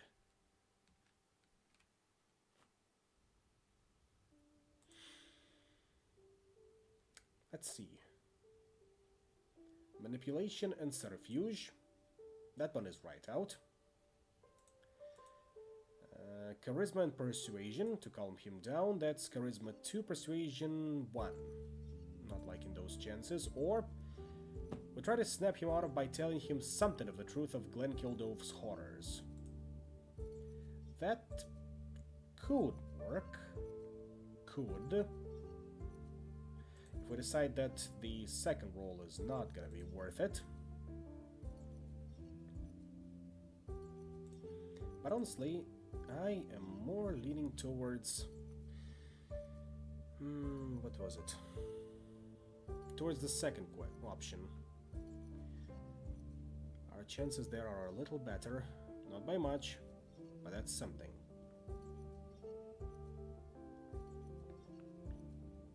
And thank you. Sometimes it do be like that.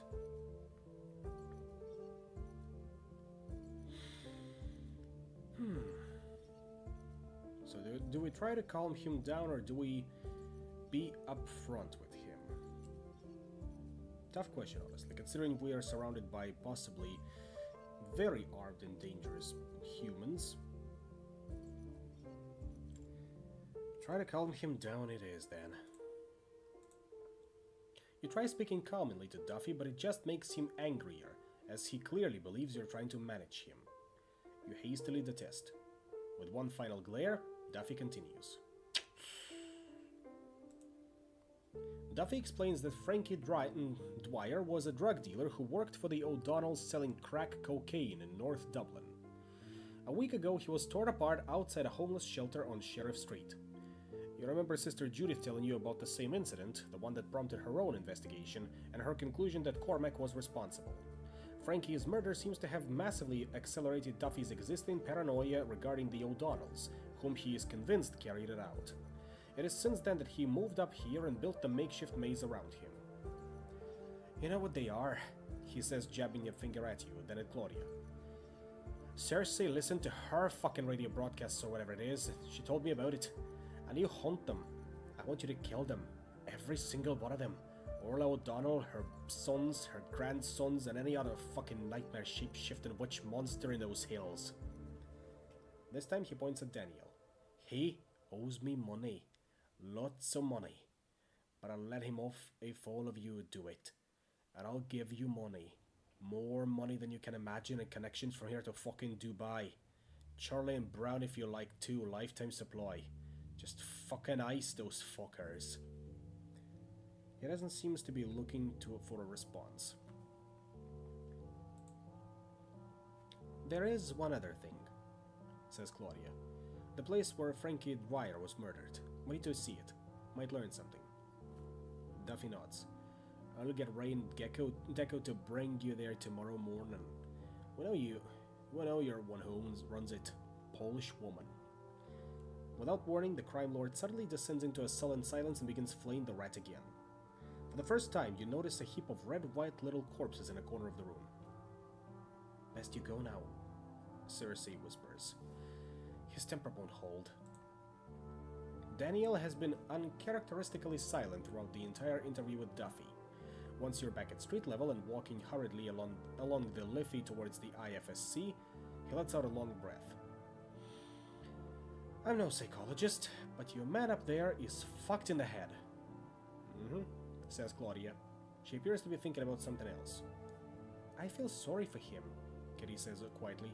Scared of him too, obviously, but I don't know how somebody can be so dangerous and so pitiful at the same time.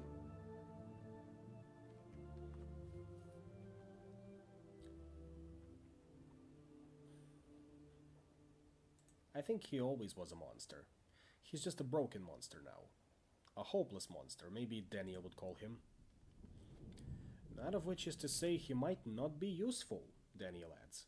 I mean, you saw the arsenal his guys had, and he thought he could get us money, fast and untraceable. I keep saying we're going to need money. Yes, says Claudia. She seems to come out of the reverie she was in. You do. Meaning what? Meaning, if we did find a way to finance our hunt, Fada or Duffy or the Arcanum or whoever, I'm guessing you'd appoint yourself treasurer. And pretty soon all the money we brought in would be disappearing into the same black hole as your clients' investments. You think we're the first scam artists to get loose among hunters? You're the first scam artist to get loose among hunters? Buddy, you're not even the 50,000th. That's not true, says Daniel hotly. I'd never betray the people I love. I'm betting your wife used to believe that too.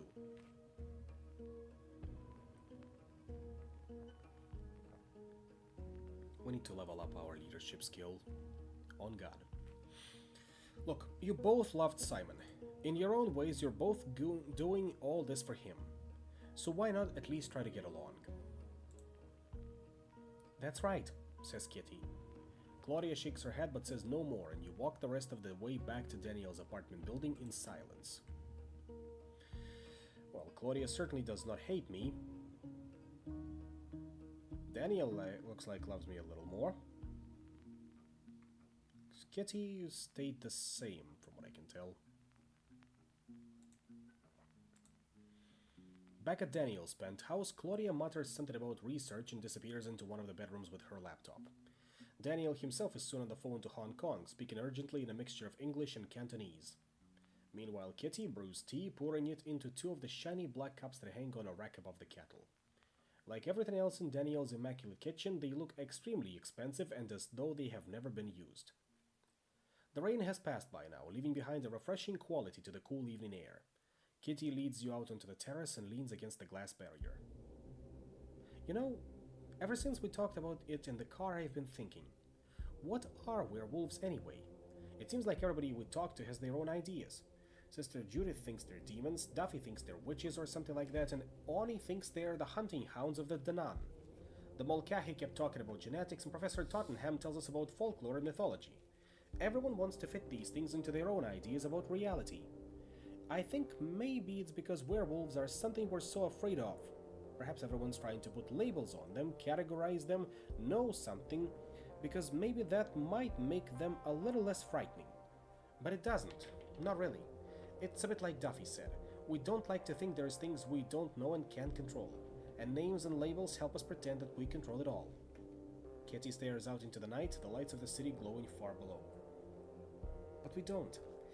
Driving through the countryside at night, we don't know what's running through the fields and bogs and woods in the darkness beyond our headlights. We don't know what's out hunting or being hunted, or even what's happening down there, in the streets and the alleyways and behind closed doors. Daniel says the city dwellers are winning the war, that the wilderness is going away, that everything is falling under human control. But is it? Is it really? Just then Claudia comes over. Her face is pale.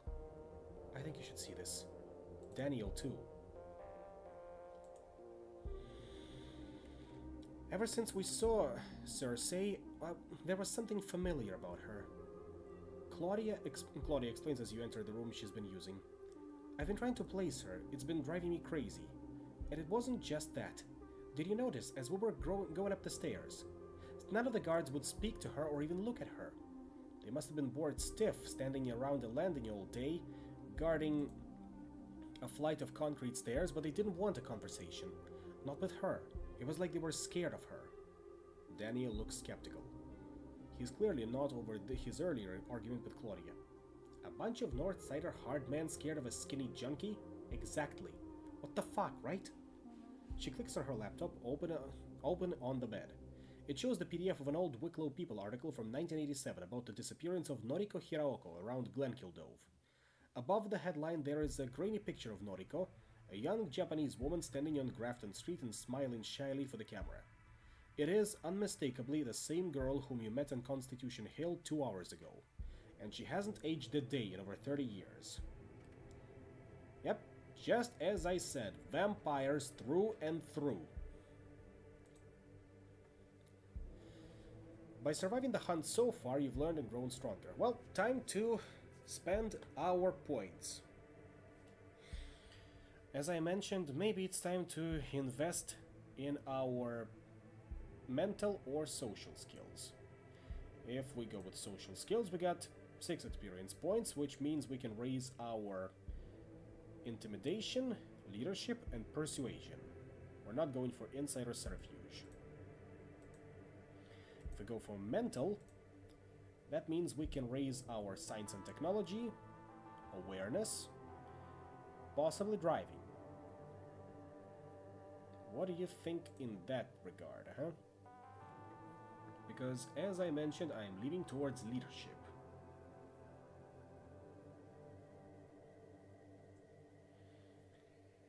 I'll give you a couple of minutes to think it over. And if there are no other suggestions, we'll go with that.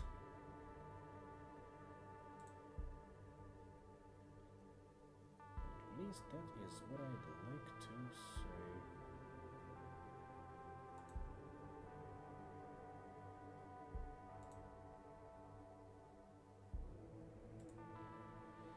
Trusting me on this one, okay? Then we'll go with leadership. Social, leadership, and maybe insight. Or actually, no. Once we hit the 9 experience points, then we'll go for leadership. For now, science and technology up to 2. And that is all. Chapter 6, Carrier Fergus. He gave the little wealth he had to build a house for fools and mad, and shoot by one satiric touch, no nation wanted it so much. Jonathan Swift. Haven't read any of his works in a while. Not since Gulliver. What does it mean? Kitty is looking at the grainy Wicklow people image in disbelief. Is she one of them? One of the shapeshifters? Claudia shakes her head. I don't think so. There's a lot we don't know about them, but I've never heard they say stay young like that. No, I think we've just met one of the opposition. Daniel's hopeful monsters. A vampire. Kitty shakes her head. Look at her. She looks so young. I wonder what happened to her.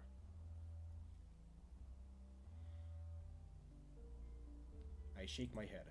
You're right, Kitty. She must have been the same age as Cormac when whatever happened to her happened. I wonder too, especially now she seems to have an interest in us. I don't get it, says Daniel. She went missing at Glenkildove, like it says on the article. Tottenham said that it's like holy ground for werewolves. What do vampires have to do with that? I don't know. Maybe she was spying for the vampires there. However she's involved, we're in deep shit. That's new and exciting for us. Vampires are really bad news, says Claudia. There's a lot of contradictory stuff about them online, but everyone agrees that they're fast, strong, rich, powerful, well-connected, and really, really hard to kill. They don't just drink your blood. They can empty your bank account, cancel your driver's license, put child porn on your laptop, and have you flagged as a terrorist with Interpol. They can also rip your head off with their bare hands and gulp down the arterial blood spray like water from a drinking fountain. If they have so much power, why do they let websites like Cahoots exist? Well, for a start, we're careful. There are limits to what you can report. There are stories, good ones, that we'll never publish. Sometimes I think we're actually useful to them. Crackpots on the internet raving about vampires just makes the whole idea sound crazier. Isn't there anything we can do? Asks Kitty. Claudia nods. There's just one way of defending yourself against rods that's any fucking good at all, and that's information. We need to do research.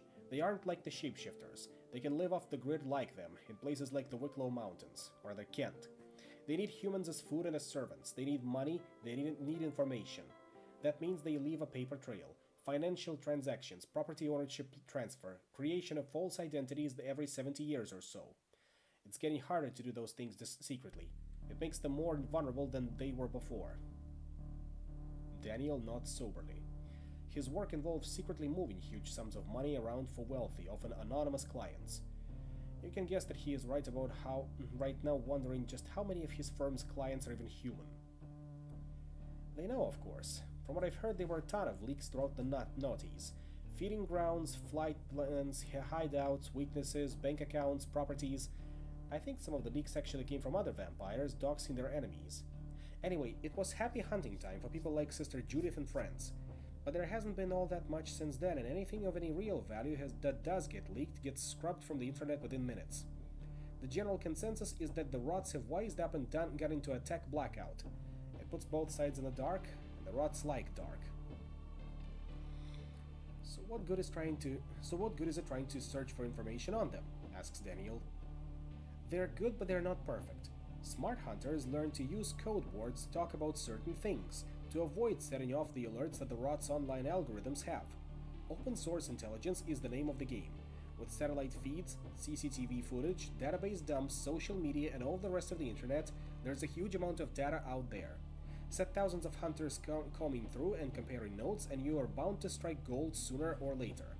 As careful as the rots try to be, their night has 1,000 eyes. You know what I'm saying? There's no structure, no hierarchy, and no bar to entry. So the rots agents and bot networks are constantly pumping out misinformation and propaganda.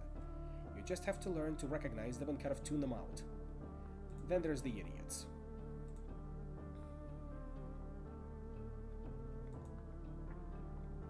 The idiots? White supremacist militias, hunter wannabe fantasists, conspiracy theorists, anti-vaxxers, Jesus freaks, no offense, Kitty. A lot of them were just people who had something scary happen to them, something they couldn't explain. They looked for answers online, and the cunts on the low-key forums or whatever convinced them that it was the Jews or the devil or ancient aliens.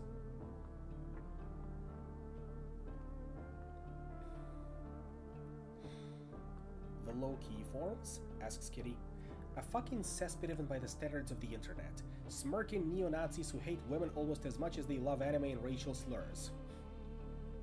You can really feel it, the jab at 4chan over here. My guess is that their leaders, people like the late Greg Holden in Arizona, have been in the rot's pocket for years. All the racism and anti-Semitism, all the misogyny and bizarre conspiracy theory memes provide a useful smokescreen for the real monsters. They're not fans of Cahoots or my podcast. I must wait through like 50 rape and death threats from them a week. Claudia has been typing frantically while she talks, glancing at you and the others in between looking at her screen. Claudia?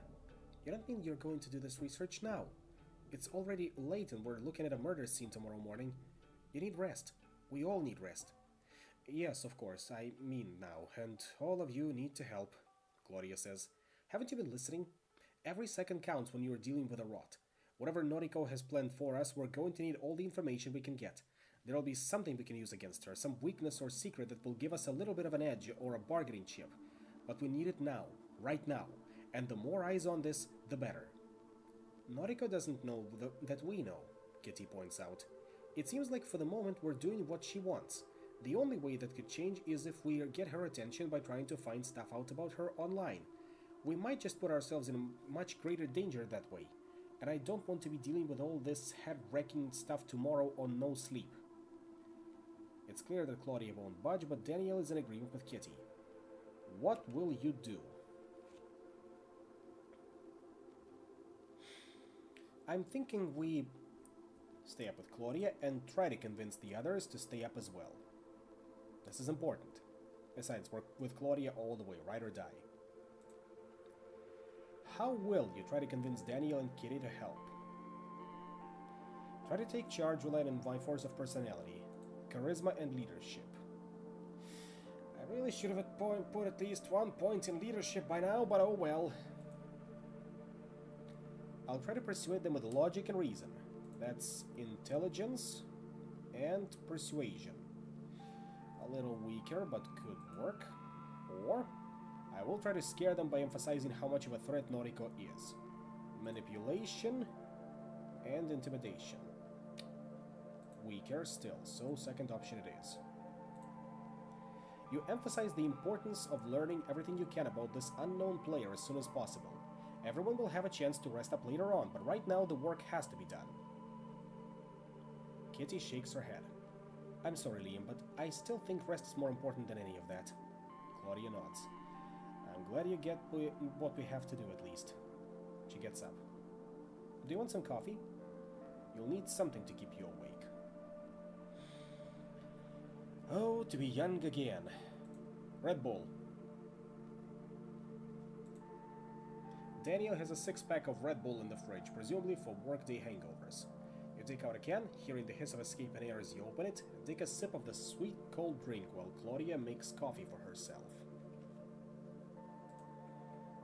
A few minutes later, you're settled in the sunken seating area of Daniel's living room, laptops perched on your knees. The rain has started again and it's splattering the glass walls of the penthouse.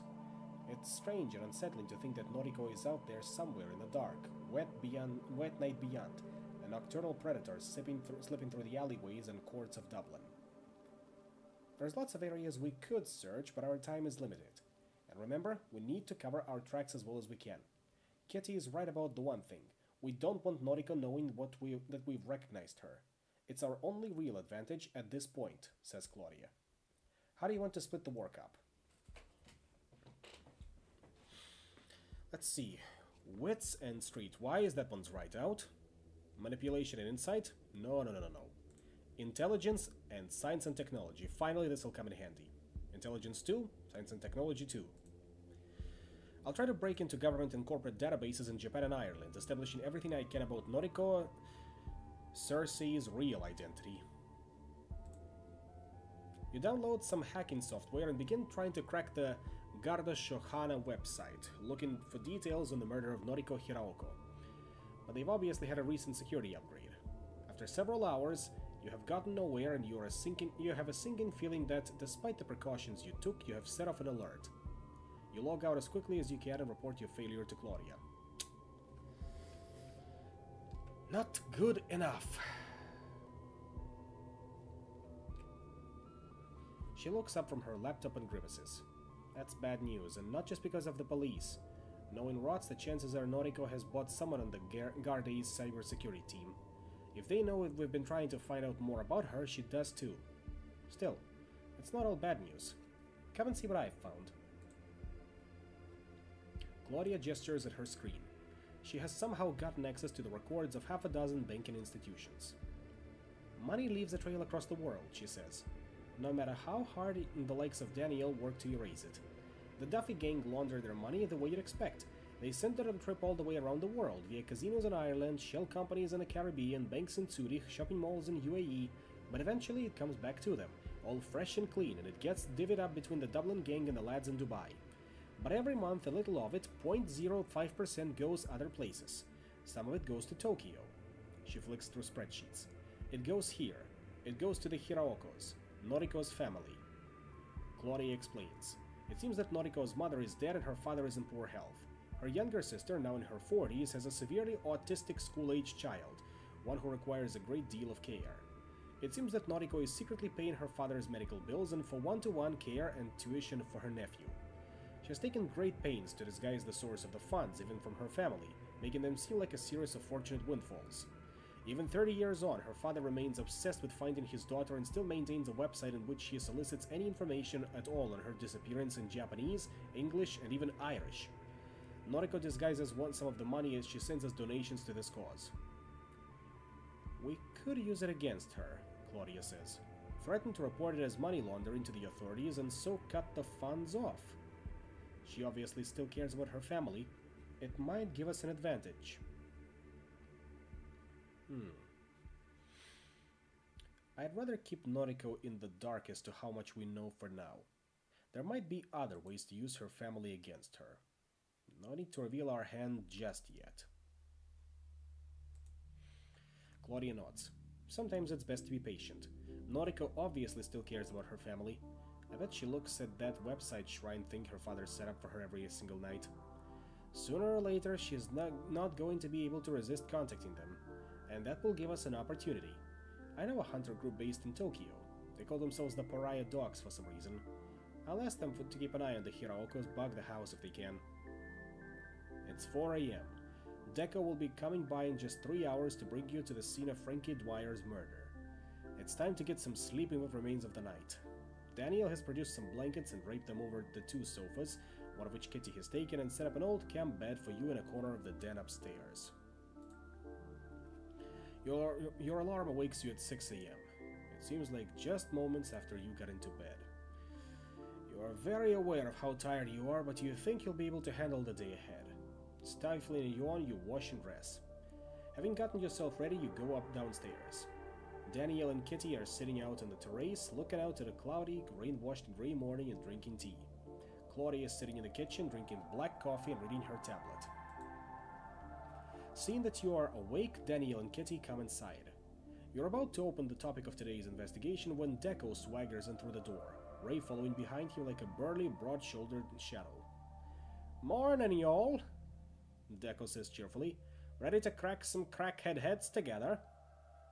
"How'd you get in?" asks Daniel. Deco winks at him.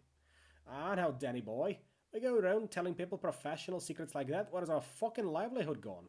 But, thief to thief, I will tell you this much. Them electronic security systems ain't all they are cracked up to be.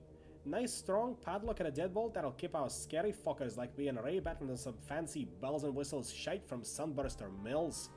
End of the day, those cunts are more interested in spying on you than they are keeping you safe." "Surveillance capitalism," Ray says morosely. Sunburst is, by the way, is another arm of the worm. A Pentex shell company, if you will.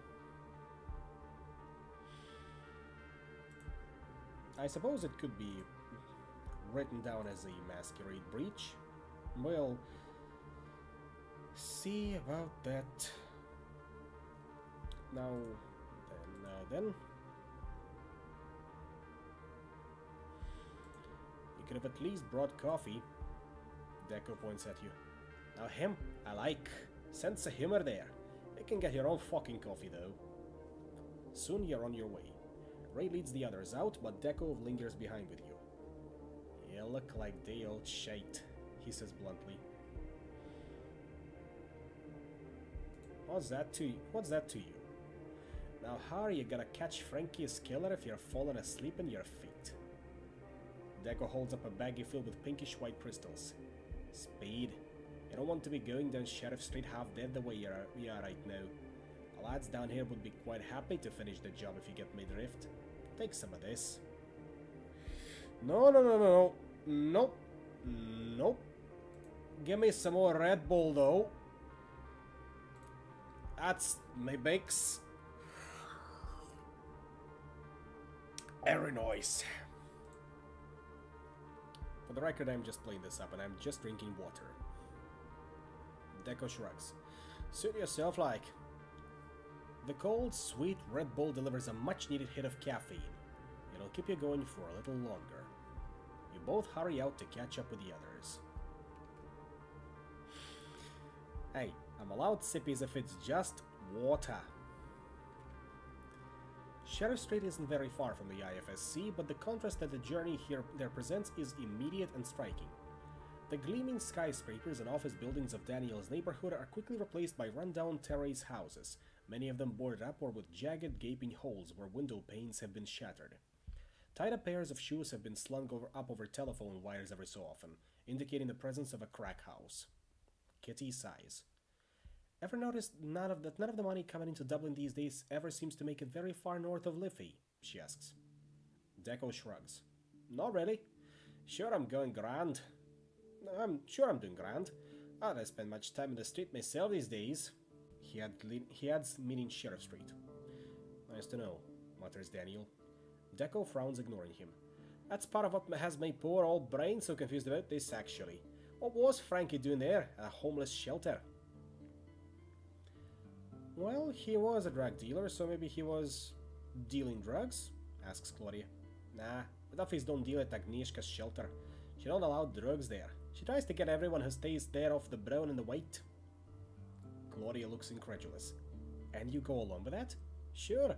The Duffy brothers are the main reason her shelter is still around.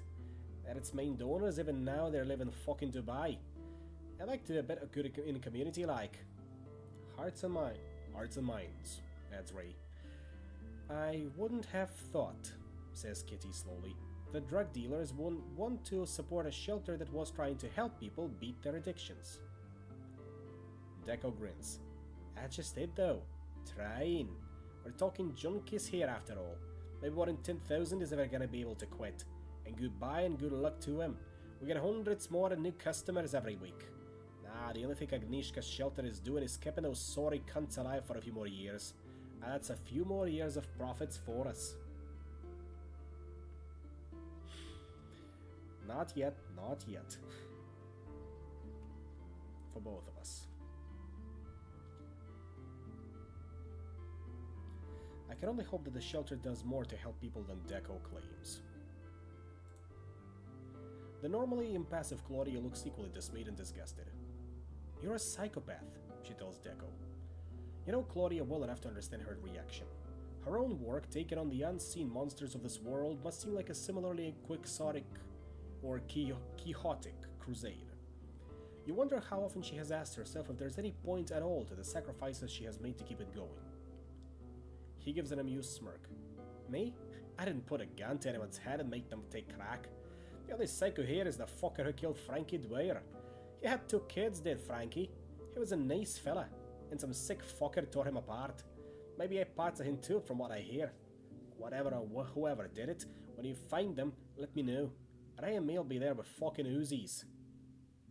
I'd like to see that, Claudia comments. That would be interesting. Deco looks at her, but can't take nothing of her impassive face. It's the kind of, I hope you both lose face. The shelter is just another terrace house, although better maintained than most on the street. A section of pavement in front of it is still marked off with fluttering police tape, marking the place where Cormac murdered Frankie Dwyer.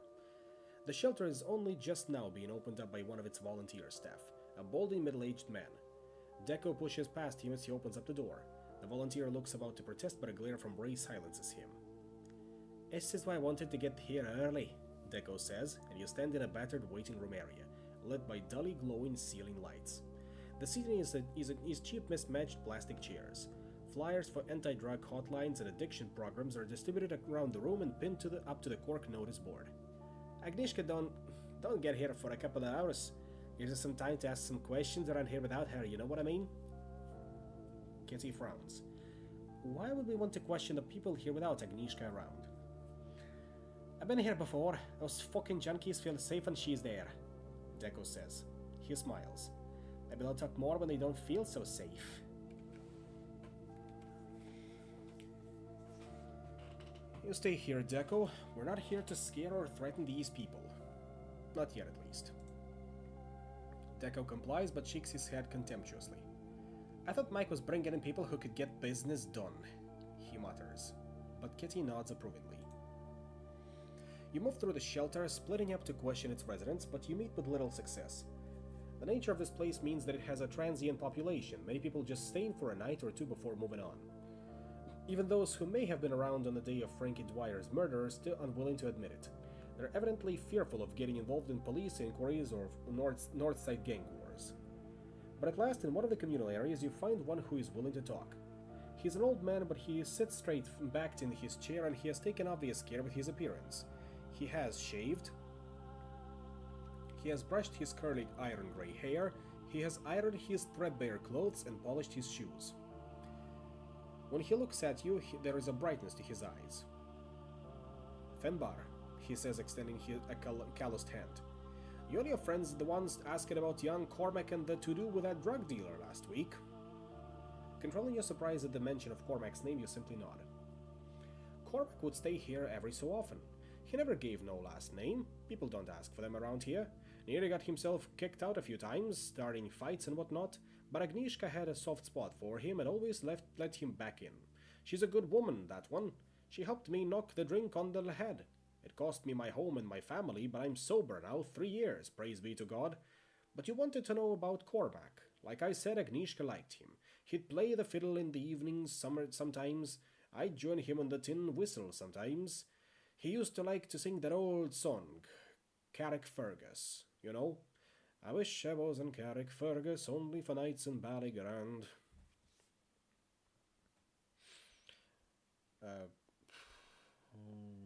Sure, go on with the song. Now in Kilkenny it is reported on marble stones they're as black as ink, with gold and silver I would support her. I don't know what it means, but it meant something to Cormac. I know that.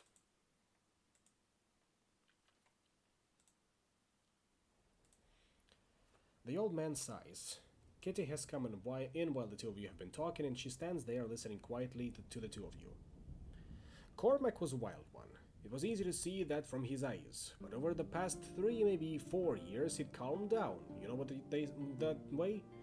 Staying away from the drink and the drugs, stopped starting fights. He was getting work, picking fruit and busking in the market towns up north or crossing over to Liverpool to work on the building sites. Lord forgive me, I'm not sorry for that peddler of poison he killed, but I am sorry that Cormac did it. If it weren't for that happening, I think he might have been alright, you know? Maybe. Tell me about the fight between Cormac and Frankie. I didn't see it happen myself. I was out. By that evening, it's all anyone could talk about. They say Cormac ripped the lad to shreds, but you know how people talk. Cormac had a temper on him, everyone knew, and he knew that your man had been threatening Agnieszka. He was trying to protect her. He just hit him a bit too hard is all. What do you mean? Kitty asks. How do you know Frankie Dwyer, the dealer, was threatening Agnieszka? Threatening her with what? But Finbar seems to regret having let that slip. I'm sorry. I'm just an old man and I ramble on sometimes. I don't know what I'm talking about. Best that you talk to Agnieszka about all this. He will say no more. Back in the waiting room, Agnieszka herself has arrived. A short, slight woman with silver-grey hair, she carries herself with ramrod discipline. There is little warmth in her gaze as she looks at you. We want to talk about... Daniel begins, but Agnieszka cuts him off. I can guess, she says, a Polish accent tinting her voice. I know Ray and Deco. You are with them? Then you must be criminals or friends of criminals. I have already told police everything about Frankie Dwyer. I just thought we might jog your memory, says Deco cheerfully. You never know when something might shake loose, if you catch me drift. No, now leave. I need to go again shortly, and I will not have drug dealers in my shelter when I am not. We're not drug dealers. Well, Deco is, but we're not. Agnieszka ignores you, hustling you out. Somewhat to your surprise, Deco and Ray accept this. Deco turns to you on the street side. Whatever you do, you're not gonna get very far with this around. We're taking off now. You see what you can find out and text me if you learn anything. Once they're gone, you consider your options.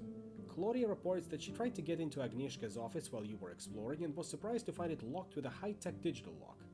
Not something she expected to see inside a North Dublin homeless shelter. Whatever Agnieszka is hiding in there, it might have had some bearing on Frankie Dwyer's murder.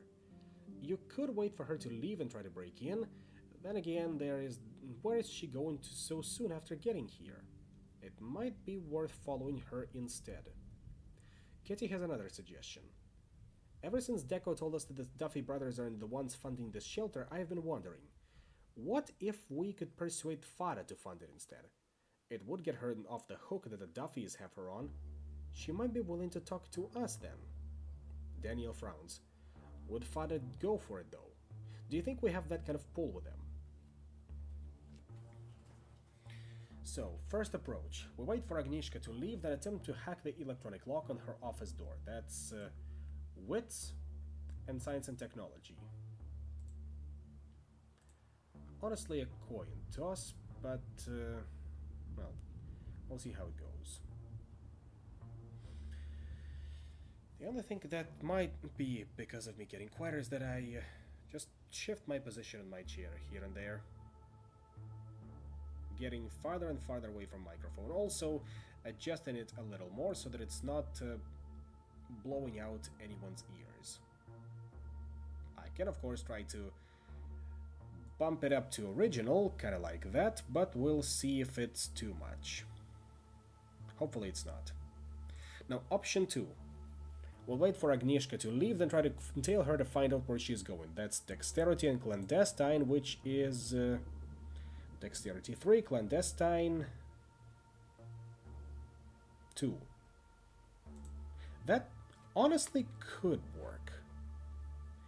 Or option 3, we'll take Kitty's suggestion and call Fada, trying to persuade the Mulcahy to find the shelter. To fund the shelter. How are we looking with Fada? I wonder. The Mulcahy twins. Ah, that's how we pronounce their name. Names Una and Finula. And the company's name is Foda. Like cannon fodder.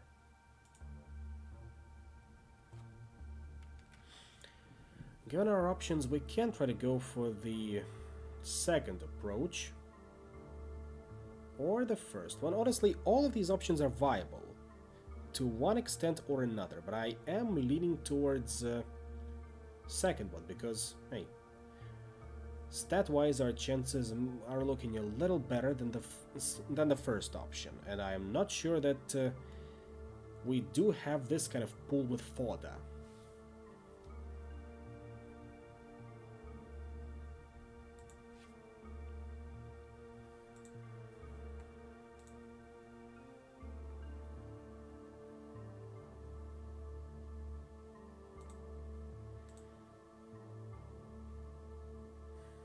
So give me a second to consider all the options, but once again leading towards the second one.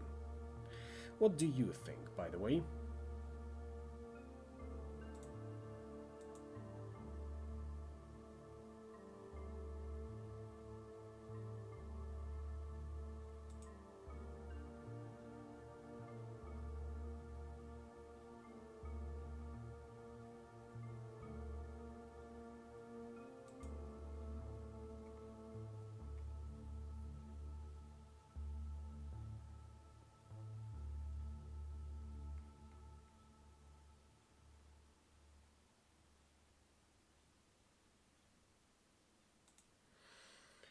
Oh, second one it is then. You agree that it will be easier for just one person to follow Agnieszka and agree to meet the others back at Daniel's later. Then you take off after Agnieszka, who has pulled on a grey raincoat and left at a brisk pace. You quickly become aware that the Polish woman does not want to risk anyone following her. She is taking evasive action, doubling back, dodging behind corners, cutting through alleyways. Passing by Connolly Station, she suddenly darts into the stream of morning commuters emerging from the station. Fortunately, you're both quick and stealthy. Posing as another commuter, you move through the crowds waiting for her to break cover. The moment that she does, you are once again on her heels. This time, she seems confident that she has shaken any potential pursuers and she moves westwards without any further attempt at evasion. Soon she arrives at what appears to be her destination, O'Connell Street Spike, officially the Monument of Light, a stainless steel spire 120 meters in height, like a monstrous needle piercing the sky. There, a plump, balding man has obviously been waiting for her. The two stand together at the base of a spike and hold a conversation in hushed whispers. By standing as close as you dare, you manage to overhear snatches. Need to be careful, Agnieszka says. If Duffy finds out, Frankie Dwyer found out, and the guards could figure it out at any moment. No more little pills, Annie, and flush what you've got. I could lose my license, could lose a fuck of a lot more if the Duffys find out first. Agnieszka is trying to placate him, but he's getting angrier and more panicked all the while. You're not going to do it, are you? All your fucking talk about addiction, but you're a pillhead yourself. Keep your voice down, Agnieszka hisses. The rest of the conversation is too quiet for you to hear it, but it does not matter. It's easy enough now for you to figure out what's been going on. It seems that Agnieszka has an opioid addiction, one that this man, presumably a doctor, is feeding with prescription painkillers. Given how concerned they are about the Duffys finding out, you suspect that she is paying for her habit by stealing from the money that they donate to the shelter. Interesting. Very, very interesting. Everyone has their own little secrets. But we have the scalpel to find them out.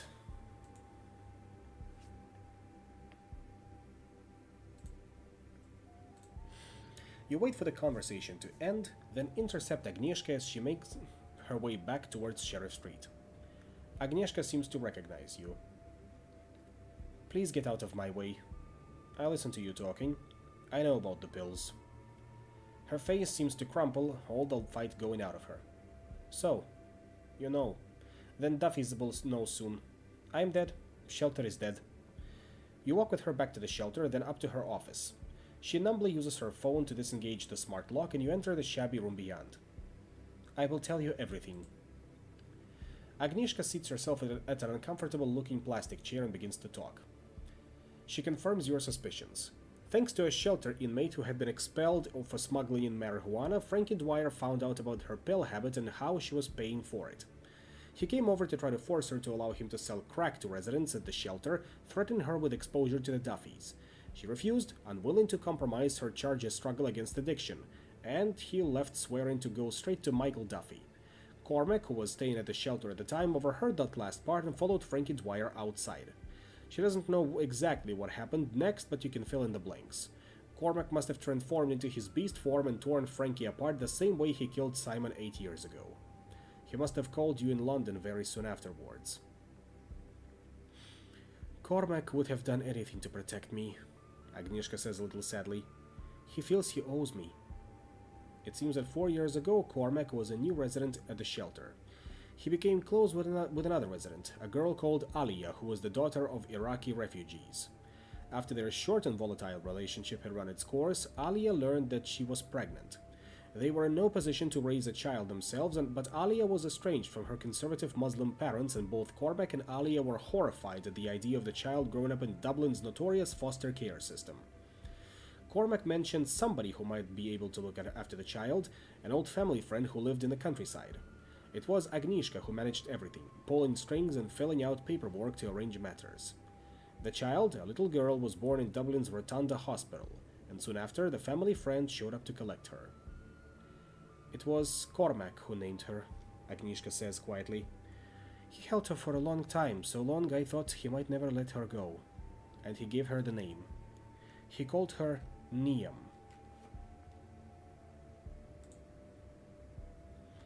Your mind flashes back to your awakening at the Wolf's Head a week ago. Bright brown eyes, a freckled face, a shy grin that came and went like summer lightning. Little Niam, Cormac's daughter.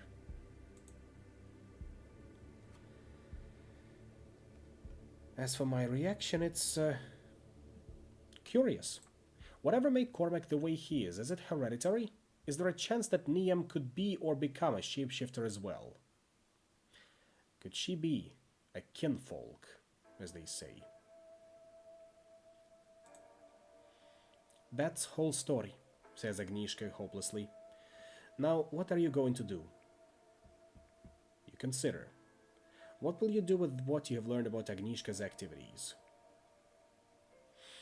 Do we snitch to the police, or do we let her keep her secret?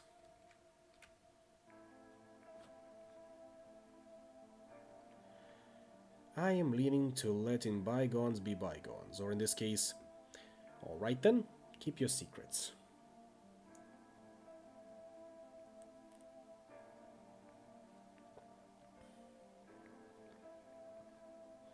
Only seems like the correct choice to do in this case.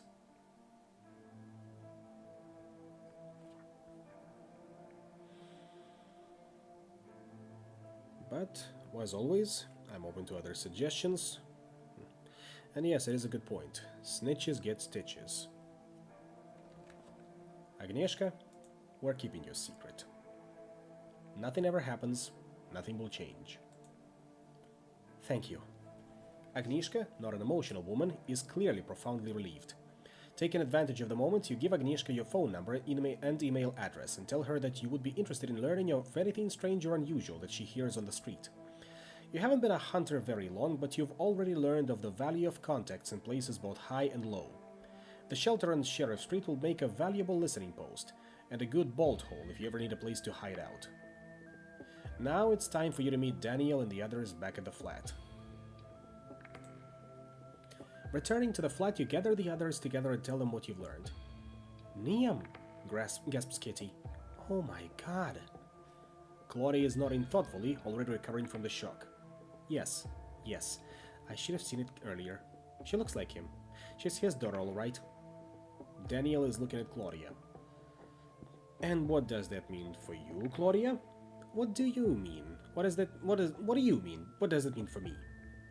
Daniel's mouth twists. Don't play that game, Claudia.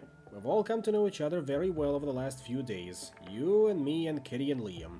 I know how you think. You're already trying to figure out a way to use that little girl in the hunt, aren't you? Trying to figure out a way to get Cormac to break cover. I won't go along with it, and you know Kitty won't either. I'm not a very good person, but I'm not going to put a kid in danger for your crusade. Claudia shakes her head. Daniel Owen taking a moral stance. Maybe these really are the last days. For the record, I'm not proposing we put Niam in any danger at all, but we know her connection to Cormac. He's watching over her in some way. I bet my life on it. We just take advantage of that. Alright, calm down, both of yous. There is a lot we don't know still. There is always a lot we don't know, says Daniel, but there are also lines we don't cross. Claudia scowls. Spare me. You've been in the hunt less than a week. Talk to me about moral red lines after you've been doing this shit for 5 years. Assuming you're still alive. It is late afternoon now, and the sour feelings provoked by the latest argument still linger. Everyone mutually seems to agree that you all need to separate and take some downtime to allow tempers to cool. What will you do in your evening in Dublin?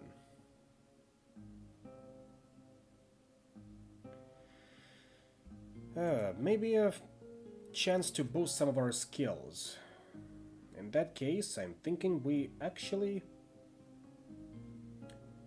do something about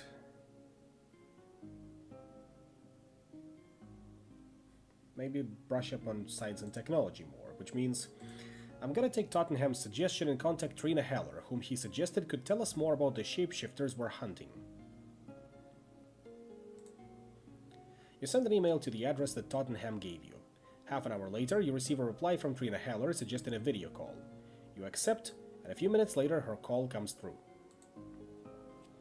Trina Heller is seated outdoors at a table spread with a red and white checkered cloth, a carafe and glass both filled with dark red wine in front of her. It is already a late evening in Italy and a spectacular sunset illuminates the scene behind her. Row upon row of lush terraced vineyards climbing up a steep hill, crowned with a skyline of a walled town and church. Trina herself is a tall, slim woman with a Mediterranean complexion and straight, smooth, dark hair framing her angular, impassive face. She's wearing shades and casually elegant clothes, a white silk shirt, a diamond necklace, a slim-fitting burgundy jacket, and black leather trousers. She waits for you to speak. Recapping your email, you introduce yourself and refer to your conversation with Tottenham. She gives a slight inclination of her head. I see. And you want to know about the shapeshifters? Why? What do you want with them? Her slight accent is hard to place. I want to study them. I want to speak with them. I want to understand them. Trina's lips twist below her shades. No wonder Gerald seems to have taken to you. The Arcanum love to talk about knowledge for knowledge's sake and the principles of sharing knowledge for the benefit of all. But don't believe them. Knowledge in their world is power. It is how you advance to the hierarchy, how you amass influence, how you achieve victory in their schemes and intrigues. I know. I played that game myself once. I recruited and taught neophytes, always keeping something for myself, taking care of to craft disciples rather than rivals. I was blind. So blind. She shakes her head. Forgive me. Red wine sometimes makes me bitter. If you truly wish to study the lycanthropes, the best, the most vital advice I can give you is to remember what they are. As far as we can tell, vampires, no matter how old they become or however many deeds of cruelty they perform, were all human ones. It's my belief that the shapeshifters never were. Never forget that. Humans, all but the most lost and broken of us, fear violence. We have to be trained to overcome that fear. But violence seems to come as naturally to the lycanthropes as the changing of the seasons, as the growth of the trees. Please understand, they are not evil. They simply are. And they would give no more thought to killing you than a wolf gives to killing a deer. No matter how much of their trust you believe you have gained, no matter how well you think you understand them, never forget that. You are never, ever truly safe in the company of wolves. Trina takes a sip of her wine. Not bad. I wish I could offer you some. Conversation is easier over wine, don't you think? This is 2021's vintage. The grapes from my first year here in Tuscany. It made me feel happy, to feel them plump and ripe and sun-warmed under my fingers when they were first picked. It had been hard up until then. She tells her story in the same relaxed, almost casual tone. She had been in the US in 2019, recruiting hardy, resourceful and curious neophytes and associates for an expedition to the Yucatan Peninsula in Mexico. Trina's study of the shapeshifters had led her to the conclusion that a vital clue to their origins was hidden among the ruins beneath the rainforest canopy there. After her team arrived in Mexico, Trina heard talk of a secret cave at the top of a waterfall near the source of a river in one of the most remote and inaccessible parts of the peninsula. Sometimes, shamans or those who wished to become shamans would make the perilous journey upriver to sleep and dream in the sacred cave. Sometimes they returned and performed mighty deeds. Sometimes they did not return at all. I went there. We had a boat with an outboard motor and we went upstream as far as we could go. I left the others to make camp by the pool and I climbed up to the top of the waterfall. I found the cave which they spoke of. They had prepared a hallucinogenic brew for me and taught me how to purify my body. I drank it and laid down on the stone. Trina pauses for a long time. She is so still and so quiet that you wonder for a moment if your connection has frozen. But then at least she speaks. I cannot speak of the things I saw that night. It is forbidden to me, but I could not in my case. There are no words in English or any other language for what I saw. I saw things I should not have seen. At dawn, a jaguar came into the cave. She lowers her sunglasses, and you see the scarred hollows where her eyes have been clawed out. Its silhouette, with the rising sun behind it, was the last thing I was ever to see. It could have killed me. I am aware of that. It was showing mercy of a sort, perhaps born of respect, perhaps of contempt. I've often wondered if I had seen its human face before that night, if it was one of the elders, one of the guides, one of the porters. But what difference does it make? I knew that I could never publish my research. I didn't want to anymore, anyway. The Arcanum makes a game out of forbidden knowledge, a dangerous game, but a game nonetheless. I'd lost my appetite for it. I came here. I like the smell of Tuscany. I like the warmth of the soil beneath my bare feet. I like to hear the sounds of the church bell from the town. I like to listen to the gossip in the square. I bought a vineyard. We make fine wine. At times I wake up in the night. I might imagine that I hear padded velvet claws coming nearer. I scream, as who wouldn't, but I live alone so nobody else is inconvenienced. She pushes her sunglasses back up on her face. My advice to you is to leave all this behind and buy a vineyard. If only I had the money for that. The screen goes blank. Trina has broken the connection. While you have been talking, the sun has set here in Dublin as well. You feel restless and descend to the streets for a brisk walk, turning over what she told you in your mind. Full darkness has set in by the time you return to the penthouse. As you take the lift up to the penthouse, there is a strange, ominous buzz coming from its machinery that you find hard to ignore. You open the doors to an apartment that is dark and strangely chilly. Surely at least one of the others must have come back by now. And that buzzing still seems to be ringing in your ears. Daniel lies face down on the floor, motionless. There is a spreading pool of blood underneath him, slowly darkening the white carpet. In the living room, Kitty and Claudia are sitting down on one of the sofas, their faces pale with fear. Two impassive men dressed in hoodies and tracksuits, whom you recognize from among the guards at the HtR tower, are standing against the walls. One of them is holding a shotgun, the other a baseball bat. Sitting across from Kitty and Claudia is Noriko, or Cersei, as she called herself on Constitution Hill. She looks up at you. Good, you're back. Now we're all here. Her Dublin accent has vanished. Now her voice is toneless, impossible to place. Her posture, too, is no longer slouched and diffident. She has her shoulders thrown back and her head held high. I gather you're curious about me. Perhaps that's fair enough. I was curious about you. That's why I had you brought to HtR. But now it seems as though you've seen something that you shouldn't. You should know that under the old dispensation, that would have meant I had to kill you. Oh, please don't tell me we've committed to masquerade breach.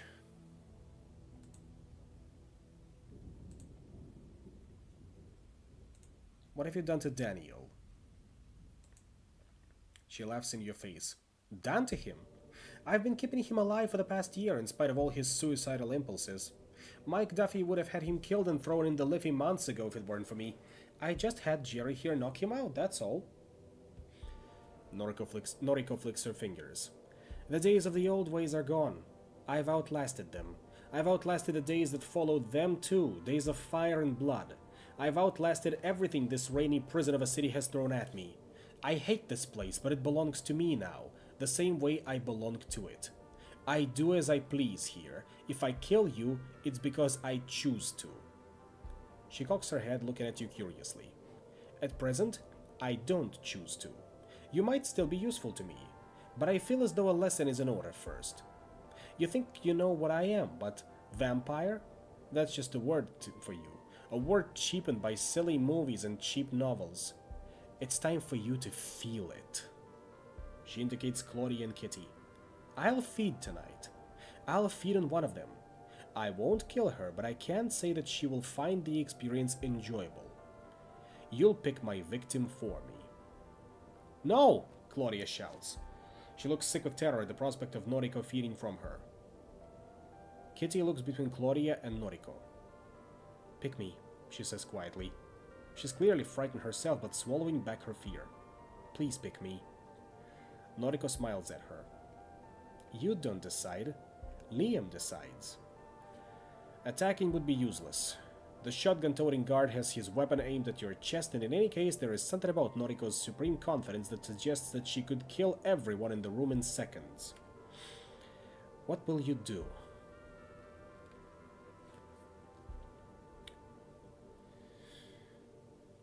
If we try to persuade her to feed from me, rather than from us, instead, that's charisma and persuasion. Charisma 2, persuasion 1. Don't like those odds.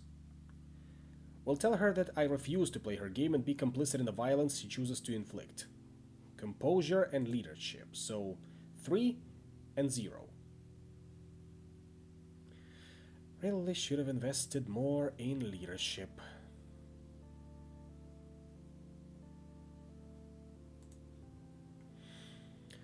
I will try to convince her that we're under another vampire's protection. That's manipulation and subterfuge. Hard check, so right out. I don't like those odds, so I suppose we can go with Kitty. It pains me to do so, but it is the most obvious choice.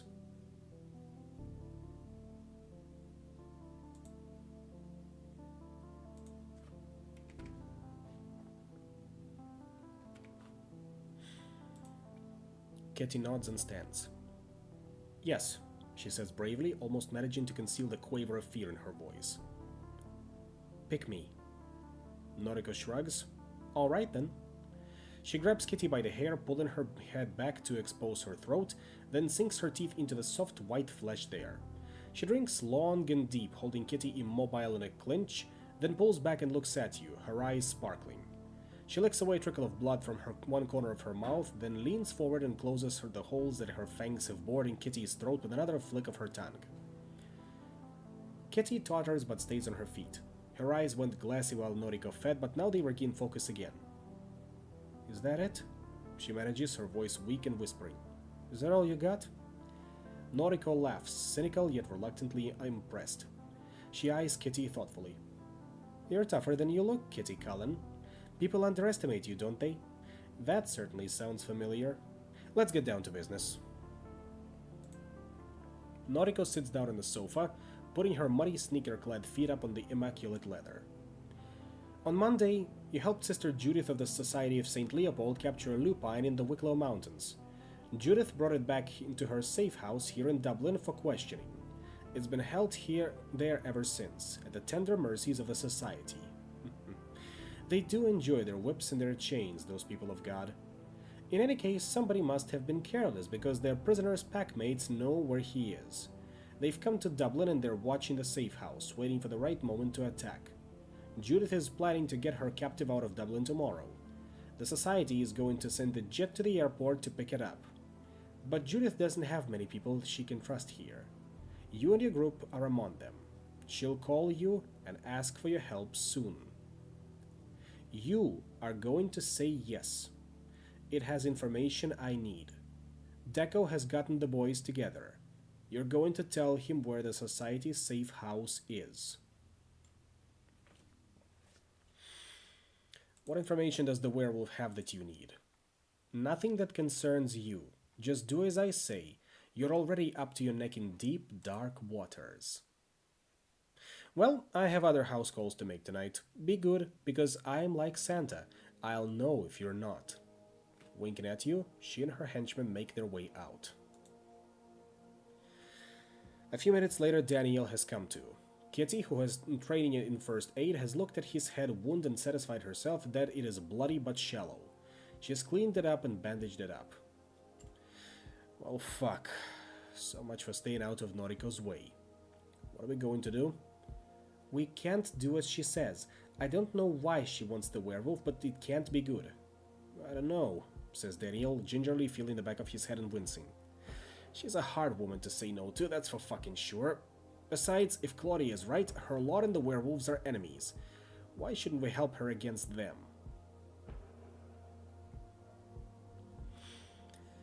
Don't forget, there is other possibilities. We know that both the Arcanum and Fauda would be interested in a living werewolf, and they could both help us a lot.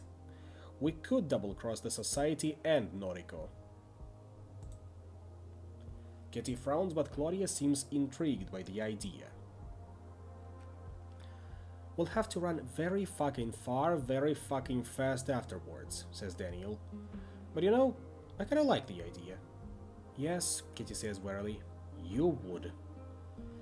Daniel's right about this one thing, Claudia observes. We'd need a hell of an exit strategy after pissing off both a vampire and one of the biggest vampire hunting orgs in Europe. If Noriko is right, the call will be coming soon. But Claudia isn't prepared to go to sleep just yet. She seems to be turning something over in her mind. There is one thing that's bothering me. Why not Daniel?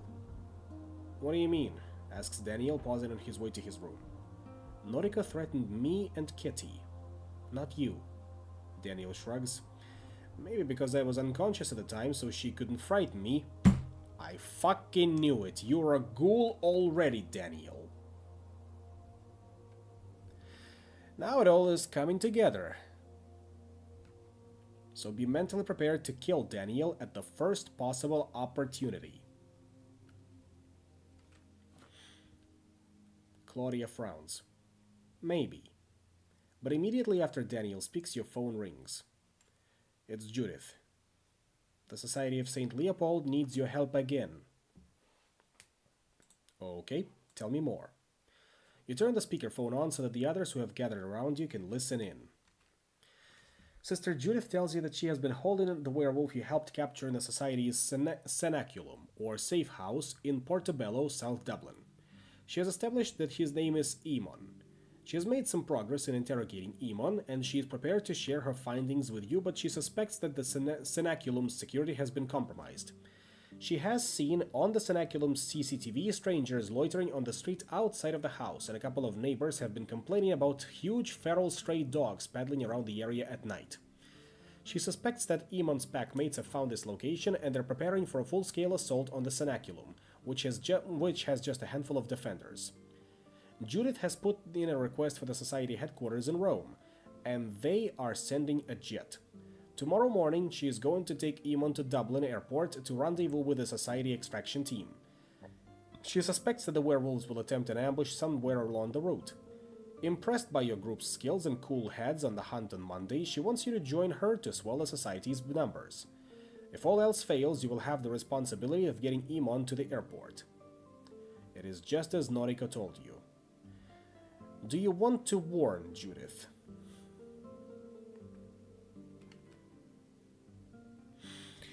So, do we try to at least help the Society of St. Leopold a little, or do we double-cross them?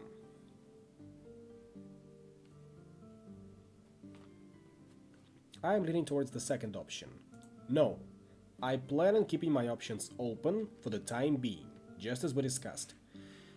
And then we can cash in our favors with either the Arcanum or Foda.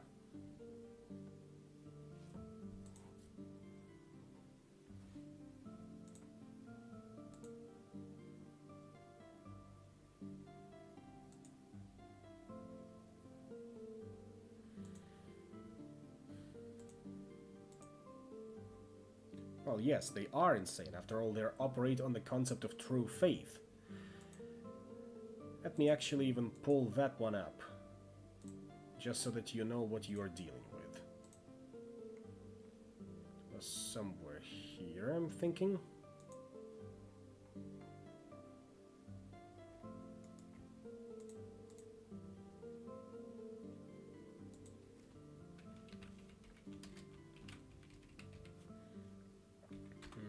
True faith. The Society of Leopold, which is really the Inquisition, has the most prominent users of faith in the modern world, with the Celestial Chorus and Knights Templar as a follow-up. But many hunters and even some other supernaturals possess it as well. Werewolves have an interesting relation with true faith because of the talking to spirits thing. There's even a few vampires with true faith, however paradoxical that sounds. Option 2 then. I plan on keeping my options open for the time being. Without revealing anything of your prior knowledge, you agree to come over to the cenaculum. You take a tram to Portobello. The compartment is almost empty at this time of night. Outside, a fine drizzle is falling, blurring everything outside into a watery subterranean scene. The Society of St. Leopold's Cenaculum is just another house in a decaying Georgian tenement. The green paint is peeling away from the front door, and the little garden between the wrought iron railings and the steps is to the house up to the house is choked with weeds. Opposite, the neon sign of Pinheads, an all-night coffee shop, glows redly through the rain. Inside the cenaculum is Spartan and austere, but kept in much better repair than its exterior. "Welcome," Sister Judith says. She meets you in the kitchen, an almost entirely unfurnished space, and gestures towards a coffee pot and a set of chipped and mismatched mugs standing by it. Now, every time Sister Judith speaks, I want you to imagine a female version of Seth, for added hilarity points.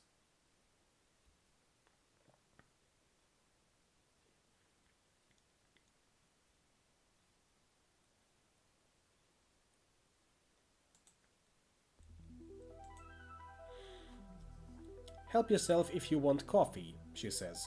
"I do not drink it myself. I enjoy it too much. It became a distraction from the work, so I offered it up."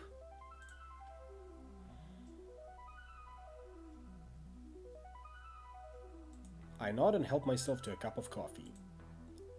There are 3 others with her, 2 men and 1 woman, whom Judith refers to as condottieri. They all have the look of hard-bitten fighters, and none of them say very much. The woman's name is Regina, the men are Gustavo and Stefan. Regina and Gustavo are from Mexico, Stefan from South Africa.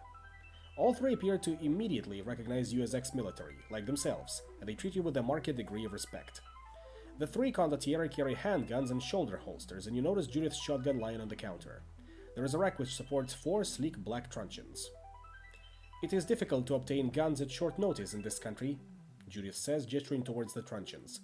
"But you can arm yourself with these. I will give you some training in how to use them." She picks up a thick brown envelope and hands it to you. "I keep my word. This is all that the prisoner has told me so far. I do not know how much of it is of use to you, but you have earned it." The vehicle that will transport Emon, Judith, her condottieri, and yourselves is a large white van, parked in the alley behind the house. Then there is the basement. The unconscious naked Emon is slung up by his wrists on a chain from the ceiling, his arms pulled behind his back. His jaws have been forced open by a metal device placed in his mouth. He has clearly suffered repeated abuse. There are bruises and cuts along his arms and legs.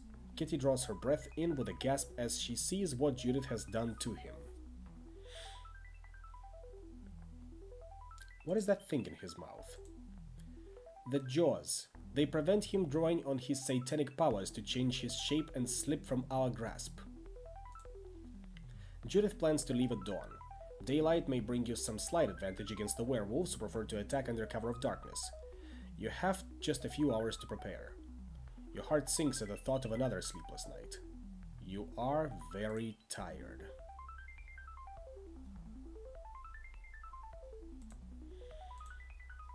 What will you do?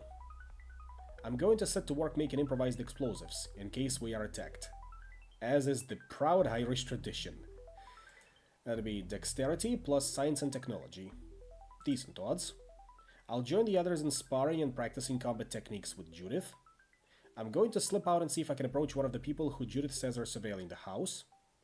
I'm going to find a place where I can call Deco and arrange for him to raid the cenaculum. I am leaning towards either making IEDs or trying to cut a deal with werewolves. If that is possible. Even though we have been warned that they are soldiers in a war we do not understand, we can take them by our chances, especially if it's against vampires.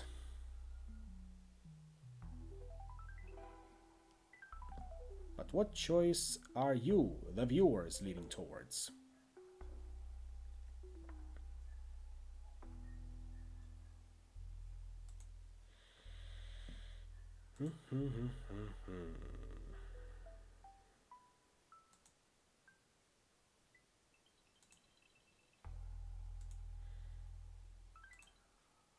If J.K. Rowling wrote an Irish character, yes, Carbomb Mike McPotato Famine.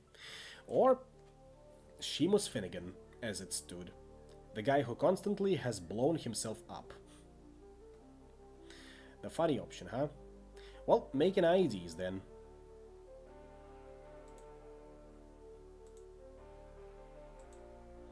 You find a fuel can out inside the van and steal a plastic recycling bin filled with glass beer bottles from outside the pub in the corner. You pull down one of the curtains from an upstairs bedroom, tear it into shreds, and set to work. Thanks to a steady hand and a good knowledge of chemistry, by the end of the night you have an array of serviceable Molotov cocktails. They may just give you the edge you'll need tomorrow. No way she wrote him like that. Well, I remember the movies always showing him as being covered in soot after the reagents have blown themselves up into his face once again. Everyone except Daniel has gathered in the kitchen, doing one last check of gear before the time comes to leave.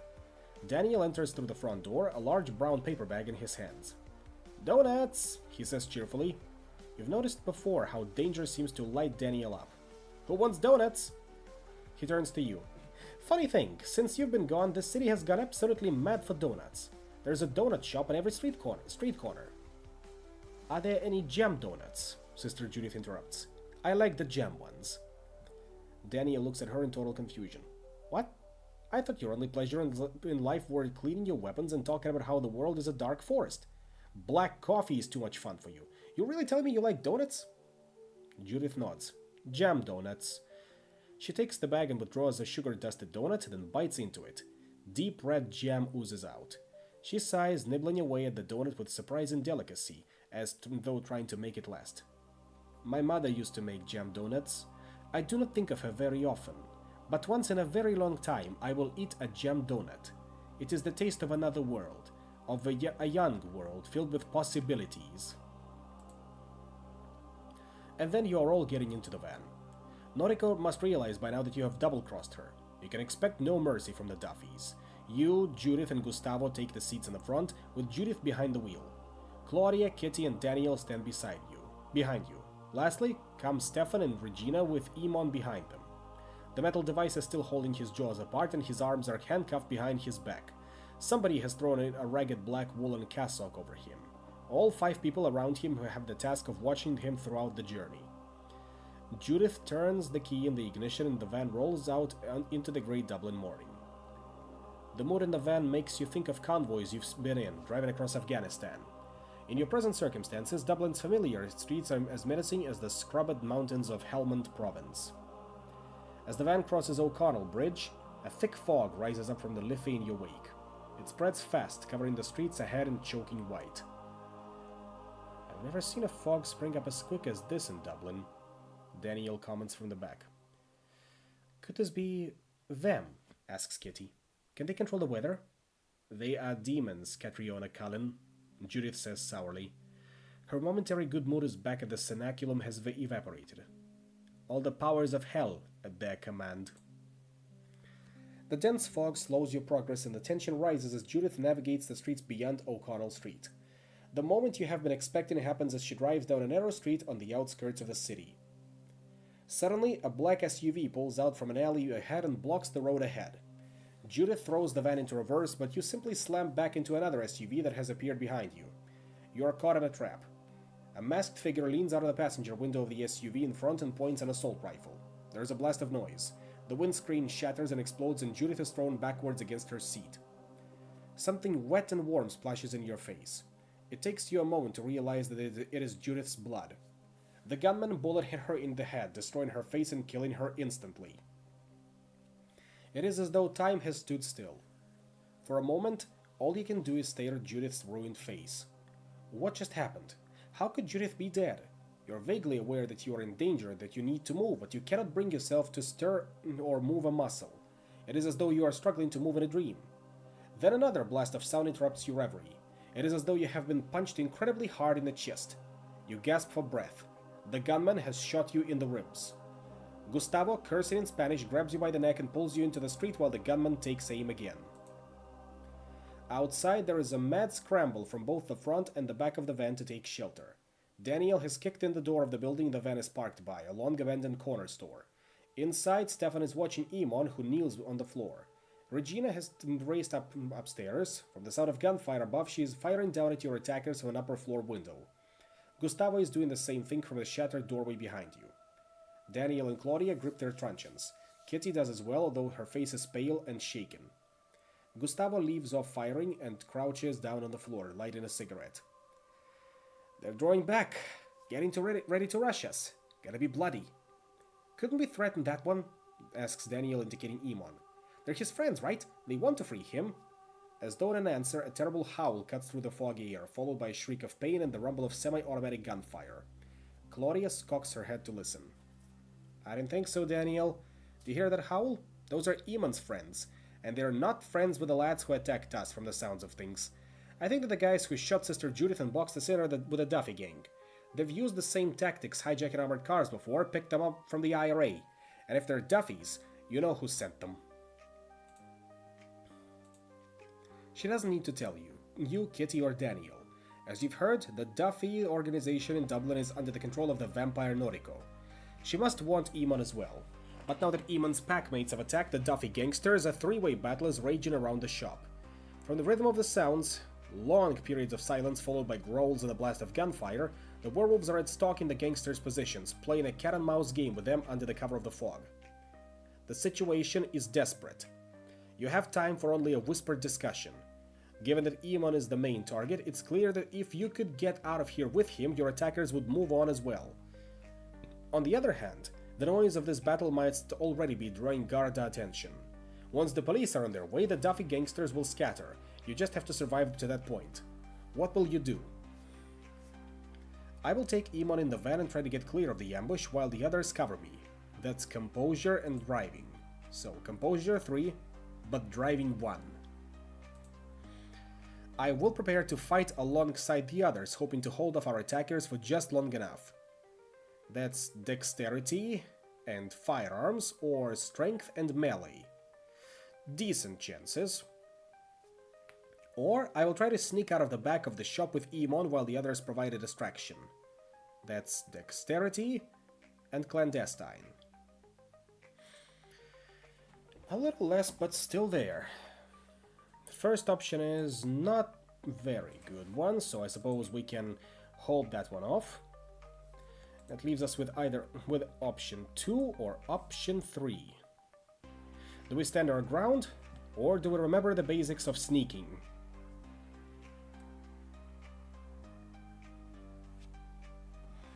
We are, after all, a graduate in infiltration and basics of CQC and whatnot.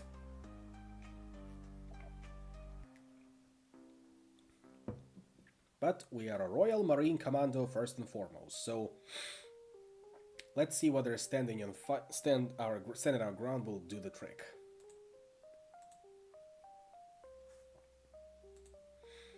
Drawing your gun, you join Stefan and Gustavo at the door, preparing to fire out into the street. Rather than trying to hit anything, you are mostly just trying to lay down suppressing fire, preventing the Duffy gangsters from getting indoors while their numbers would quickly overwhelm you. You quickly learn of the time to blast the blast of your shotgun for maximum effect, while the rhythm of breaking the gun to reload soon becomes second nature to you. You and the two condottieri keep up a relentless hail of fire into the street every time the Duffy gangsters attempt an assault, forcing them back into the fog. They fire back, but you take cover behind the doorway. After a few minutes, there is a bestial howl from down the street, followed by a scream of fear and pain. Eamon's packmates have joined the fight, and now the Duffy fighters are dealing with two threats simultaneously. The gangsters fall back, deeper into the fog, leaving the area around the shop temporarily clear. "Now!" Gustavo shouts to you. "Take Eamon in the van!" He throws you the keys. You race out to the van while Gustavo and Stefan lift Eamon up the floor and manhandle him to the back.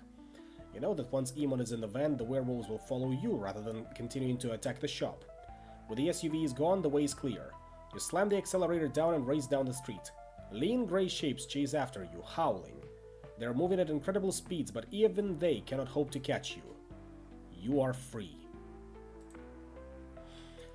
Soon you have cleared the fog and are once again on well-lit streets, where you doubt there is any more risk of ambush.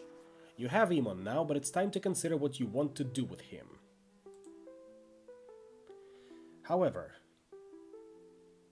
I'd like to leave this one in a little bit of a suspension, so that we can discuss as to what we can do next. Then again, who am I kidding? There's not enough people for that one to decide, so we'll take him to the airport where the Society of St. Leopold is waiting on him. That one's out of the question. Contact Foda and offer to bring them a living lycanthrope.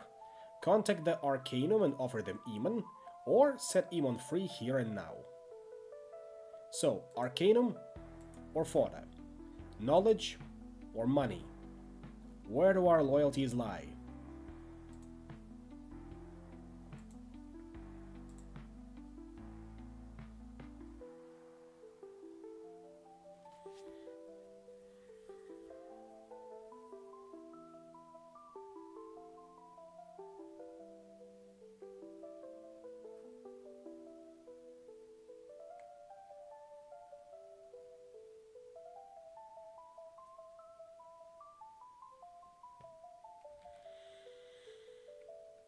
Knowledge, then. Arcanum it is. Hopefully, Brock Blacklaw will be proud with us, or at least his father. Time to contact the Arcanum and offer them Emon. You call Professor Tottenham. He can barely contain his excitement. A shapeshifter? A living shapeshifter? Please, bring him here. No, not directly here. Might raise a few too many eyebrows. I'll give you the address. Tottenham gives you the address. A Georgian house on Molesworth Street, a couple of streets north of the Trinity campus. Why are we giving Emon to the Arcanum?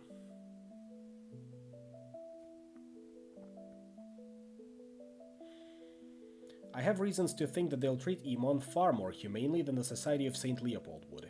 I can't be party to torture and murder, he says, knowing that they most likely are not, and that knowledge is another font of power for them. But let's delude ourselves a little bit more.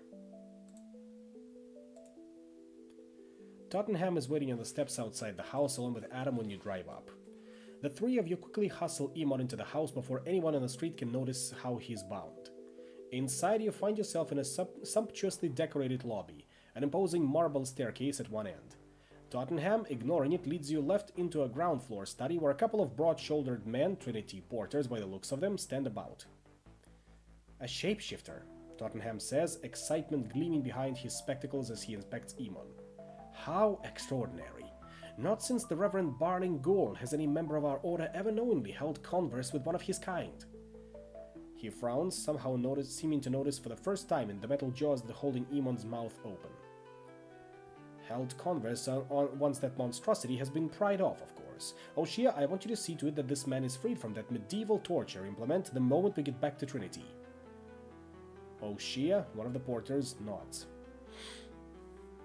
Be careful. He may not look like much right now, but you can't imagine how dangerous he is. Tottenham smiles.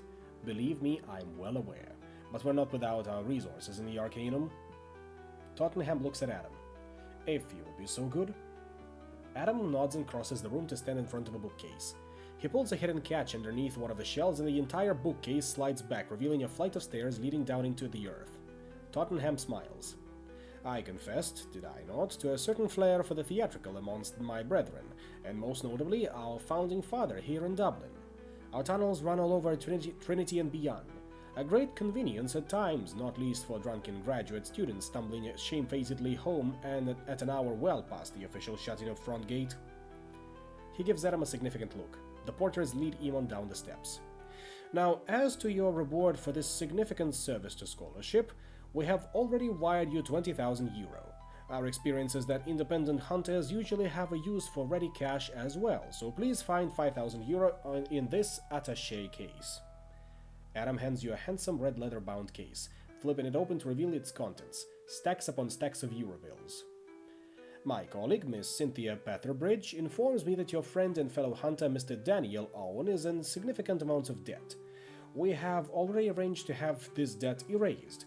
Please consider it a genuine gesture of goodwill. But finally, we would like you to have this. Adam, show him, please. Adam, with an air of ceremony, reveals a slender silver wand, topped with a carved owl with emerald eyes, and hands it to you with a flourish. Tottenham continues to speak. Usually, only the most senior investigators of the Arcanum are presented with one of these, but your accomplishment warrants it. It is called a Wand of Mercury, a lamentable error in some ways, as the hawk and not Minerva's owl was sacred to Mercury, but also an apt appellation in its own way. You see, Mercury was the patron of thieves, and this wand will allow you to walk through walls. It is that very rare thing, an instance of technology providing an unalloyed benefit for scholarship. If you unscrew the handle, you will find revealed the prongs of what I am told is called a USB key. Its title is unlovely, but its contents is a second library of Alexandria, a searchable record of close to every single academic database in the world, as nearly a complete transcription of all ancient and modern literature that as has ever existed, along with the data troves of diverse think tanks and auction houses, as well as something called an AI assistant, which will apparently act as some kind of electronic amanuensis.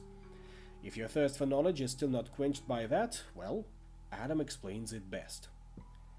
It also contains a suite of highly sophisticated decryption software, Adam says. It can break everything short of Pentagon-level black ice, and it contains a machine learning algorithm that would probably allow it to solve even that, if you gave it enough data and didn't mind getting abducted and waterboarded in some CIA black site somewhere. I didn't know what any of that meant, Tottenham confides breezily. Except possibly abducted, but I gather that it lets you look at things you really shouldn't be allowed to look at, and that you have to be jolly careful how you use it. Please do enjoy with the compliments of the Arcanum. Do I dare to hope we may work together again someday? I'd like that, Professor. Tottenham beams. You've gained the Global Access Edge. This gives you an extraordinary advantage when it comes to research of any kind, whether scholarly or digital, and also gives you major benefits when it comes to hacking. You shake hands with both of them, and then you're on your way. The others must have returned to the flat by now. The others are still sitting waiting for you back at the flat. Which is a stupid idea, honestly. Kitty gives you a cry of relief when you open the door, running up to embrace you. Daniel and Claudia are more restrained, but it is obvious that a load has passed from their shoulders at the sight of you alive. Come in, Daniel says, putting a glass of golden, fragrant liquor in your hands as you walk through to the living room. I've opened the 25-year Glenkildove. It feels like we have something to celebrate. And somebody to wake, Kitty asks.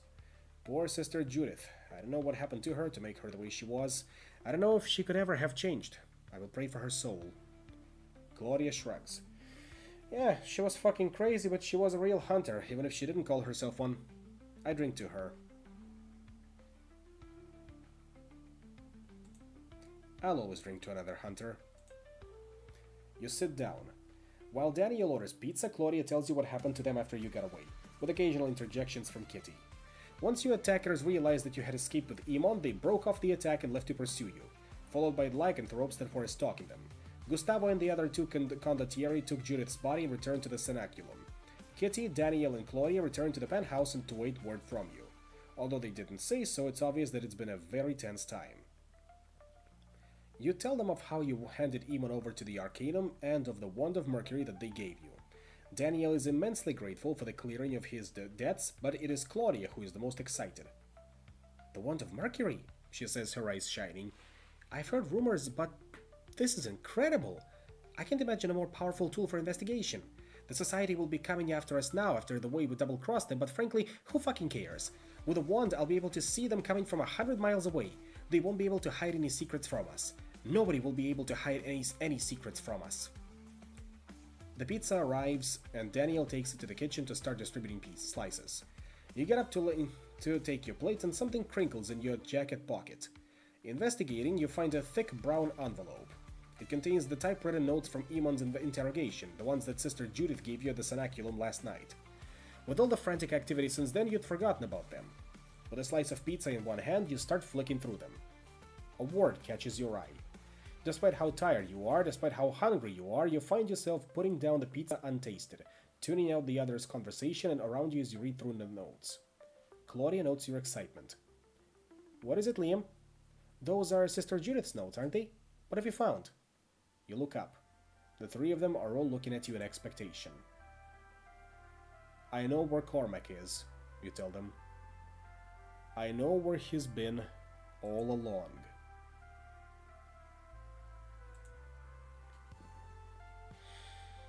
So, time to distribute whatever points we have. How many points do we have, by the way?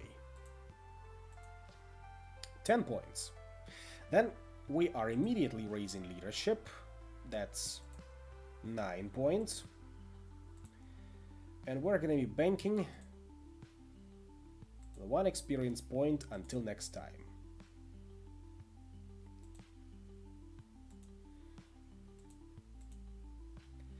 And on that note, I think we can call it for tonight. Hopefully you are enjoying the way this story is developing. The Society of Leopold certainly seems like a lesser of evils, if we're going to put it that way. Even though, as mentioned previously, knowledge is just another font of power for them. But, thank you all for coming. I will see you all either tomorrow for more Mechanicus, or next week when we come back to Chapter 7, The Children of Lear. Thank you all for coming once again, and I will see you all